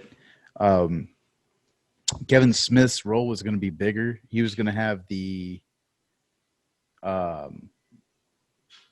oh gosh, I can't remember which character, but he was going to be a character, bigger one, and he had to back out because he was doing stuff on Clerks 2. Oh, it seems like they just did a one-day shoot. Like they just showed up and they were doing that. Yeah. Okay. Sorry, man. I was okay. You know what? You're bringing up some valid points, and I was kind of like, what? And then I was like, wait a minute. You're right. You're right. I did see a lot of posters on this stuff, a lot of commercials and ads and stuff, and then it never came out. Yep. Golly, all right, so man. Let's do this. Let's do this. That. I mean, I really do enjoy these movies and this style movie. But we're already looking at 220. Yeah. So, fun fact: the DVD was released May 19th, 2009, the day of the 10th anniversary of the Phantom Menace being released in theaters. So. Yeah. Fun fact. All right, let's rate these bad boys, buddy. Oh man, yeah, dude. These are.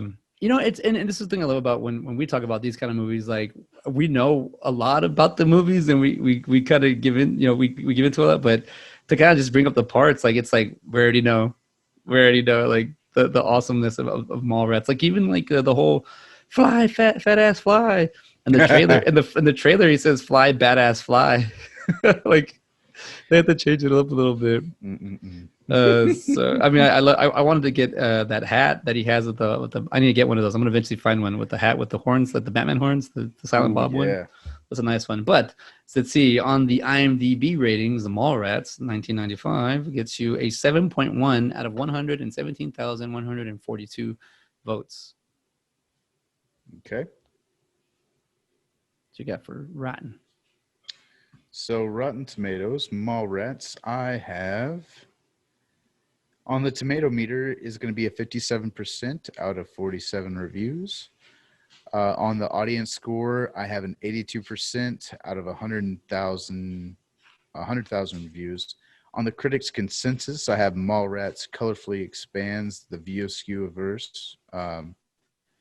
Even if it's Snoochie has lost a few of its boochiness, Bucci's boasted by its beloved predecessor. Okay. Wait, that's like so. Like this is a really weird. Yeah, it was really. Let me see if I can read that again. Mallrats colorfully expands the view-skew universe, even if its Snoochie has lost a few of the Bucci's boasted by its beloved predecessor. So I think it's just saying it's not as good as Clerks. Yeah. It's taking a shot. It's taking a shot at Kevin here with. His sophomore performance was not as good as his original debut. And that's what they're saying about the whole Clerks as a film and Mallrats as a movie. Let me do what our dear friend TS did whenever. Who was it? I think it was whenever Gwen asked him if chivalry was dead, and he just went, like that. I don't know if you got to see it. He went like that. Oh yeah. So the hand gesture. That's what I say to this. Yeah, that's what I say to this. Well, this definitely. So when we get to the ratings and stuff, like this is what I don't want to say I like to see, but this is when I'm like, 57% out of 47 views, which is very light. More people tomato meter should be watching this critic wise. Yeah. But at 82% for the fans, see, that's what I like. Yeah. And when we were talking about earlier, we also brought up the I think it was what was the last Star Wars that they butchered? Was it called? Here it is, the Rise of Skywalker. The Last Jedi.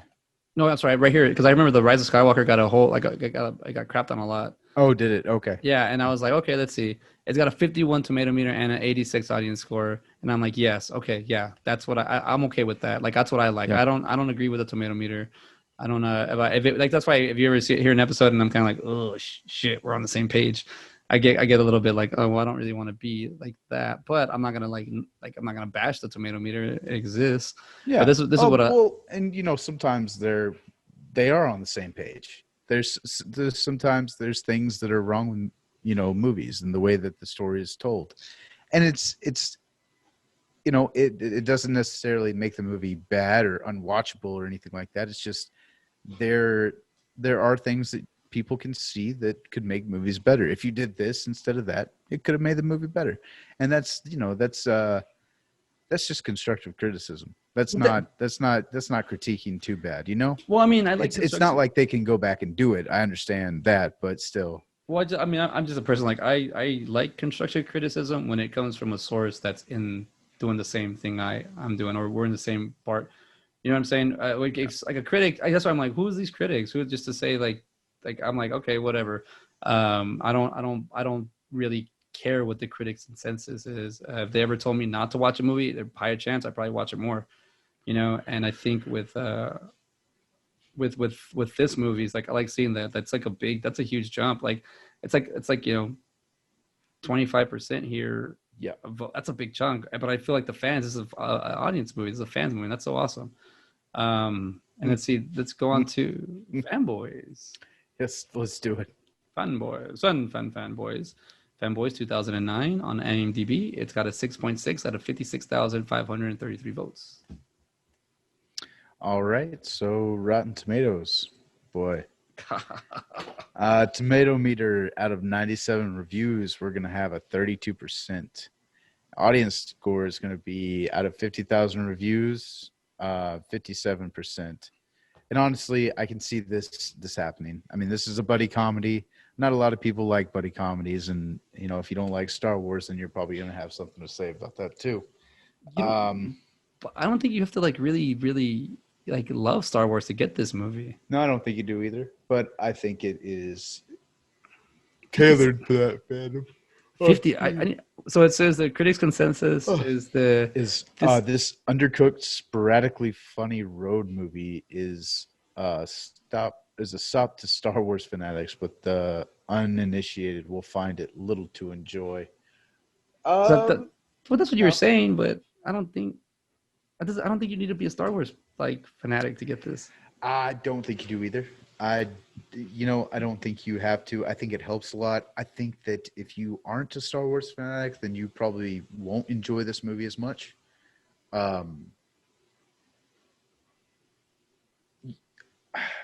Just because, I mean, that's like I said, that's who this movie's made for. That's why this didn't get a big old release, is because it wasn't meant to be. It was like that niche stuff back in 2009. I mean, the sequel or the prequel trilogies died down. All right, this is 4 or 5 years after the last Star Wars movie was going to be made.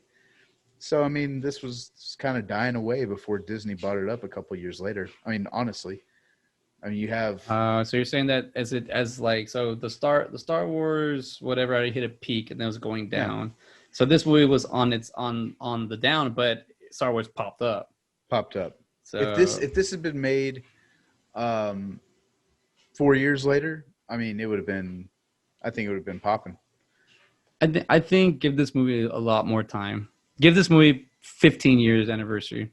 It's going to hit a lot more people. I think we're a little too early. Yeah. I think because I mean, come on, look at all the Star Wars fandom now.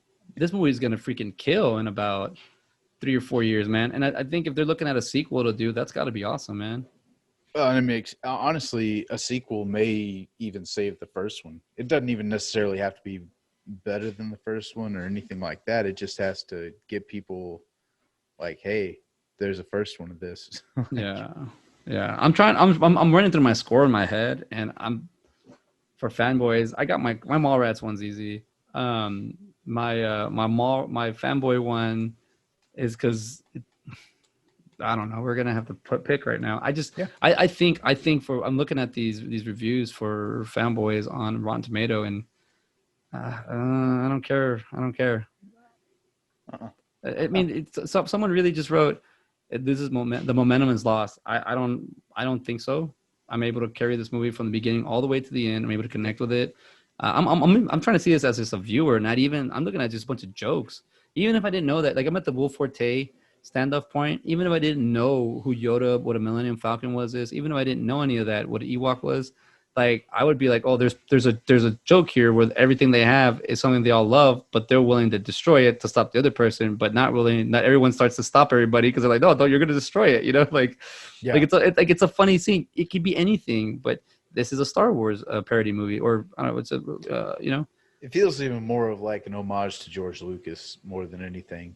Yeah. Because they're like, oh, we got indie stuff here, and then apparently the guards and stuff are THX 1138. Like that was one of his first movies, and that's true. That's what the guards look like. I was reading that in the trivia, stuff like that. So, and I was really kind of hoping that George Lucas was going to be in this movie, but that'd be awesome. if that was the case, like if they did a Fanboys 2, I hope he's in that movie. I hope he's in that movie. But does he even do cameos? I don't think he really does them. No, not to my knowledge. I can't think of anything that I'm like, George Lucas was in that. He was in Hook. Okay, yeah. That was one of the cameos he did, but it was him and Carrie Fisher. They're the couple who Tinkerbell drops the fairy dust on. Yes. I think that's his only like cameo. And that's a Spielberg movie, so that's why he did it. Yeah. And the thing about there's a video online that's on YouTube. It says accidentally recording George Lucas. So I guess somebody was just recording, like I guess wherever he lives or something, or a studio or a bank or wherever. It's like a downtown, and the guy's just recording, talking, and all of a sudden he just stops and like in frame walks George Lucas. I guess he like waves or something, and then he walks into a building, and the guy I was like, did I just record George Lucas? And he's dressed like Steinfeld's dresses, like with the plaid shirt tucked into your blue jean shorts with your white shoes. It's just like pocket protector and everything. But it shows he goes in there, and I'm like, I was like, that's a cool video. It's got like I think it has like 100 million views or something. I remember being like, George Lucas is a very rare sighting. That'd be a very rare sighting to find. Let's see here. He was so as far as actor credits go, he was in Robot Chicken Star Wars as George Lucas. He also had a cameo in Episode 3. Men in Black, he was an alien on a TV monitor. Dude, he does more like voiceover or like Man Kissing on Bridge in Hook, Beverly Hills Cop 3, Disappointed Man as Gentle George. And he was also in Temple of Doom as a missionary. So he's in there very, very light. He doesn't have any screen time really. Mm-hmm. He's hanging out with the extras and talking to them. Golly, man, he's like in his 70s now too. Yeah, so he was 44. I mean, yeah, man, he's almost 80. Yeah, he's getting up there, man. Jesus. Yeah, dude, it's been some time. I mean, come on, 77? Yeah, but I guess I just figure him to be like, I guess he was like 30 something. Well, side by side, when we get all the way to episode like 18,000, it's gonna be like that guy's still. Wow, look at how young we look. I just take the old face from now, and then I'll just keep keeping it. It's the same. Yeah, right. At least we have documentation of what we did look like. We'll just deep fake it onto our older selves as we go along. It'll be an easy way. That's what I was thinking. Yes, hell yeah. That's what I was thinking. Like, we'll just deep fake it. Like, I have a picture of me when I was 12. There I go. No. All right. Yeah, so George Lopez it. All right. Let's do the scores. All right. Mine's easy. Mallrats 13. I'm not even going to mess around with it. I'm not even going to joke. All right, cool. I'm gonna do 13 as well. I had it as a 12, but I'm gonna just do 13. Yeah, man, it's a classic. Like I said earlier, um, comparing that and Clerks, I mean, it's modern day Shakespeare. Whether yeah, it's just a modern way of getting your points across, getting across like mundane things in a fun way. And that's how I kind of see these movies. And working through your problems is kind of a little bit more Mallrats than Clerks was. Clerks was like, oh, making it through a mundane day. Whereas Mallrats, I mean, it's kind of triggered by, okay, both these guys get broken up with on the same day. It almost kind of had like that dazed and confused feel, like a day about nothing kind of, just kind of going about, but having a little bit of a plot. But it did have a lot of stories like interweaving and interconnecting and stuff like that. And Dazed and Confused did too. So I'd have to say that would be kind of like my comparison is like Mallrats is sort of in the vein of like having a story kind of getting pushed along by a whole bunch of different other stories. That's what, that's how I kind of compare those two. And they're roughly around the same time. But yeah, no, Mallrats 13. Yeah, it's a classic, man. It's hands down. I think maybe what I was gathering of Mallrats is like you just said, or Clerks is like kind of a day in the life. Mallrats is kind of like it's a day in the life of being at the mall. Yeah, they really it's everything because everything keeps you in that day. And Julie Dwyer's dies. She puts it in. So it's the day before Clerks. So you hear Julie Dwyer's about her death, and you find out how she dies. And then in Clerks, you actually go to the funeral. Mm-hmm. Which you don't get to see what goes on in the funeral until you watch the Clerks, the animated series, where they show you exactly what happened inside the funeral home. So it's pretty cool. Like there's a whole Julie Dwyer's like a whole like story about her just in this world, Yeah. And I'm trying to keep this Mallrats as itself, and I'm not trying to pick just in the Views group Mallrats, but I'm a filmmaker. I love watching that. I love eating that up. I love where you can learn from that. You can grow from that. You can make an MCU movie out of Mallrats. Not to say that it's supposed to be like that because all the comic book stuff, but you can start it its own little MCU because you have so many characters already in there. Yeah, no, I mean, I don't know if this is what you meant to, if this is what you were just saying, but like, are you saying like you can have a Mallrats type movie just talking about the MCU instead of just talking about comic book characters kind of thing? Is that no, because they're already based on comic book characters. Like you could have like they had Brody Man and rope weapon sex or whatever. Like okay, that you could actually. You know what I'm saying? Like there's so much material here that you can actually break off. You could make if you wanted to, or you can make superheroes out of your. You can make a Fast and Furious, whatever you want out of this thing, because there's so much material in here. So that's what I'm trying to look at it as like. I'm not looking at it as like, oh, the View School, anything the View School is 13, which it is, but it's my opinion. But what I'm going to say is on the View, like I'm learning from it. I'm learning like this blueprint that was laid out, and it's awesome how I can like kind of get more and more. The more you dig deep into this, you learn more. Because what happens in Mallrats, it's kind of crazy because you watch Clerks and you get a part of a story, then you watch Mallrats and you get a part of a story, then you watch an animated series, you get part of a story, or you watch Clerks 2 and you get a part of a story. Like it's all figured in somehow together, and that's the part that you really kind of like I enjoy, and the part that when you focus on it, it helps you kind of understand more or less the whole love about it. But it's a 13. Characters, acting, the more there's so much information on it, the more I look into this, the more I like it. There's no I want to see what Shannon's gonna do in the sequel, Mallrats 2. Like, is he get out of jail and he's like, now is he a changed person? Ben Affleck, is he gonna have more of a role? Is he gonna have just a small role? No, he's still in jail. Yeah, what's gonna happen? No, they're gonna bring Ben Affleck back. They're gonna have to. They're gonna bring back Shannon. They're gonna. That's what I'm saying. We can go in with our own little. I'd rather not. I'd rather just. That's okay. I get what you're saying. That's what I'm saying. Like doing your own little fan theories. And yeah, stuff. They're easy. It's so much easier to pick from here. Speaking of fan theories, what about fanboys? Can you go first? Or you want me to go first? 10. It's a 10. It's a solid 10. I'd recommend this movie.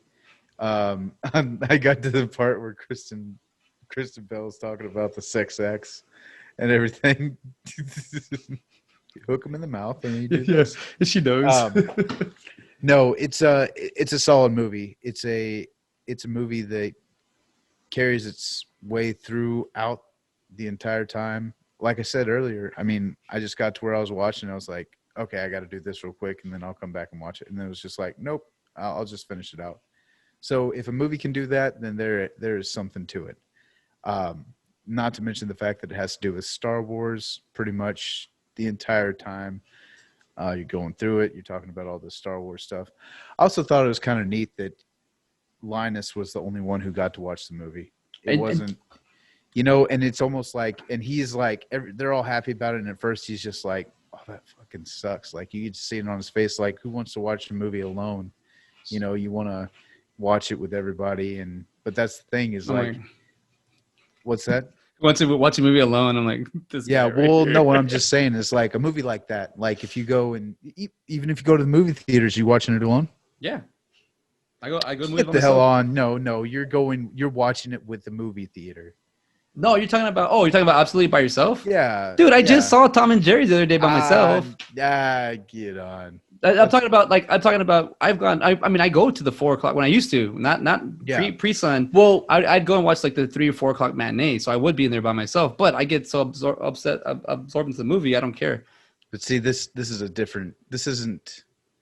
I guess you're talking about like this is different. This is different because Star Wars is not. It's not just like, oh, I'm going to go see this movie. I don't know what it's about. I get what you're saying. You're going now. and invested. I get what you're saying. This is a movie where you go and watch it in theaters so you can listen. You hear that gasp of the audience when you see this thing. And you can't replace that kind of. I like what you're talking about, but I'll even tell you this much more because I'll shut myself up this much more because not even just with Star Wars. He's watching a movie that people are waiting and he can't talk about it. Yeah. I mean, he could talk about the whole movie. He could tell them what it's about, but he really can't talk about it like from someone else's point of view. So I get what you're saying. Yes. In this scenario, and this really is insane because you are the only one to see a movie that everybody wants to see. Now, do you tell people? I did want to bring that up. Like as Linus, like how do you No, he's not going to ruin that for everybody. Like, for anybody, right? So it's like no, and that's the thing too is like it's kind of bittersweet because he's not going to be able to watch the movie with anybody else. But I mean, would you rather not watch the movie with anybody else or not see the movie at all? This is confirmed that I like to watch movies alone. I'm just saying. Okay. No. So any movie I'm gonna watch alone. Like I don't. But to talk about it would suck because that's the point of side by side. And if I watched the movie, I couldn't talk about it with you on here. It would suck. What would be the point? I'm just saying that I mean, to watch. I get what you're saying. The magnitude of the film. It's got a lot. It's like with the MCU movies, man. Like I would get together with people to see those movies. I did that too. Yes, you're right. I watched it by myself, but the first time I watched it with somebody. That's what I'm saying. Yeah. I'm like, I don't know, and I think it's just kind of. It just sucks for him. It's a weird concept. I would think you would be able to see like, all right, you and one other person can watch it. Could you do this though? Even as a movie, you could actually make the sequel because there's a year in between, so you could actually make the sequel that whole year about Linus knowing about the movie and no one. It's not just throwing that out there. It's not a full year. It's whatever the time frame you and the movie. It's like sequel. 200 days. So yeah, you have time to like. Yeah, I'm just saying they're not going to do that, but you could if you wanted to. Like, there's a possibility there because that story alone is like he's the only one that knows. And yet you like Phantom Menace, like I like Phantom Menace. I'm not saying that it was like if you compare them, yeah, you're going to be like. But as when you go watch the movie, I honestly think I saw that one alone though. But I saw it. I saw it was a full theater. Like you're right with the cheers. Mm-hmm. If somebody's in there and then they're like going like, yeah, you want to hear that, you want to hear the gasps. So yeah, it's an experience, but it's like me going to Alamo Draft House. I don't like being interrupted by a waiter. Yeah. So, maybe, but the score for Fanboys for me, if you got a 10, man, dude, I'm like a 12, dude. Yeah, but if it's because it falls a lot with me, and like I said, I'm not a hardcore bleed Star Wars person, but I do enjoy my Star Wars movies. I do enjoy my Trek movies. But it's like a 12 for me. I'll say from just everything from like the story itself, the more Man, I just think because I enjoy all this stuff too, but I think give this movie some time. Yeah. I think this movie, when it gets to the 20-year anniversary, it's gonna make way more sense than the 10-year anniversary or 11-year anniversary we're at now. Here's the real question: why is Hutch waiting to the very last to hang that sign up? Like that's just hang the sign up, man. You could have been putting the Hutch touch on there a long time before, right before I the thought about movie that. comes out. Yeah, but I think it's his whole thing. It's like he's not gonna wait in line. They are. They slept. He didn't see. He's working. I guess. I don't know. Like they all kind of stayed there at the they camped out. You're right. The Hutch touch, and then he. I just thought it was, I get it. It's like, okay, he's finally doing his own thing. Perfect. It's a nice little Hutch touch to it, but I don't know. I think. I think. I do like the end too, where the Boba Fett's are giving him shit, and and his brother comes up and he's just like, Boba Fett. yeah, and yeah, man, I thought it was really cool that, what was it, Chaz or whatever his brother's name is, like comes in, he's like, oh, it's the wars, man. It's the wars, I'm not gonna man. miss that. So and that's a great way for ending this episode. We're going a little bit longer than we wanted, but it's the wars, bro. Yeah. But I'll tell you. But you're right. The way Chaz is about that, one, you get to see that Eric's already doing what he's doing, and he's getting the heat back from diehard fans because they're as Boba Fett. And there's two Boba Fetts. That's really like, like, come on. Well, and now, dude, like, could you imagine? Like, everybody's giving. They're like, because back then, like, you had Boba Fett in the books. You didn't have Boba Fett like you have him now. Yeah. Where you have the Mandalorian and you have all this Clone Wars stuff, and I was saying that for that time, like, you have double Boba Fett. No, you only one person's Boba Fett, not two dudes next to each other. That's already a fan thing. But the thing I did like about the Chaz is that he is supportive in his own way. Yeah. Get the man's signature. Get the man's. It's like, and then. Yeah. And then to me, like my brother, like I'm the older brother, I'm the older one of my younger brother, and I see it as in like being supportive in his own way. Now, when I try to say that, like my brother, I'm gonna just say that with the with the gay community thing, like I'm back him up, I'm there. I'm like, but it's also that my brother's like, yeah, that's my annoying brother, that's older brother, that's got to try to introduce himself and talk, and so it's like to him, he's like, I just want to chill, and I'm like, hey, what's going on, everybody? It's like he's like, we're just shut up and sit down, but I'm like, nah, man, and that's why, like, I'm like, I support my brother and whatever he wants to do, so I'll support him. And when I see that with Chaz, like, you see him being that supportive, like, brother, but in his own Chaz world kind of way. Like he's also like he's like kind of a bully, but not. He's just a big dumb. He's totally a bully. So he's a freaking car salesman. You got to be a bully to be a car salesman. And he's like the second generation car salesman. So yeah. Yeah.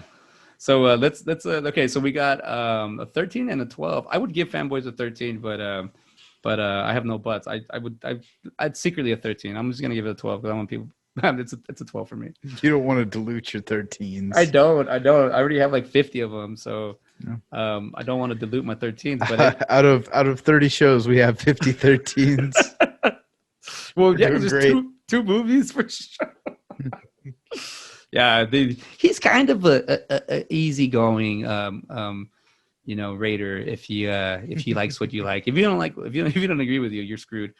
But where do you want to go? Do you want to do I Love You Man? Is that what you're thinking? Or would you want to? Yeah, I was kind of thinking that.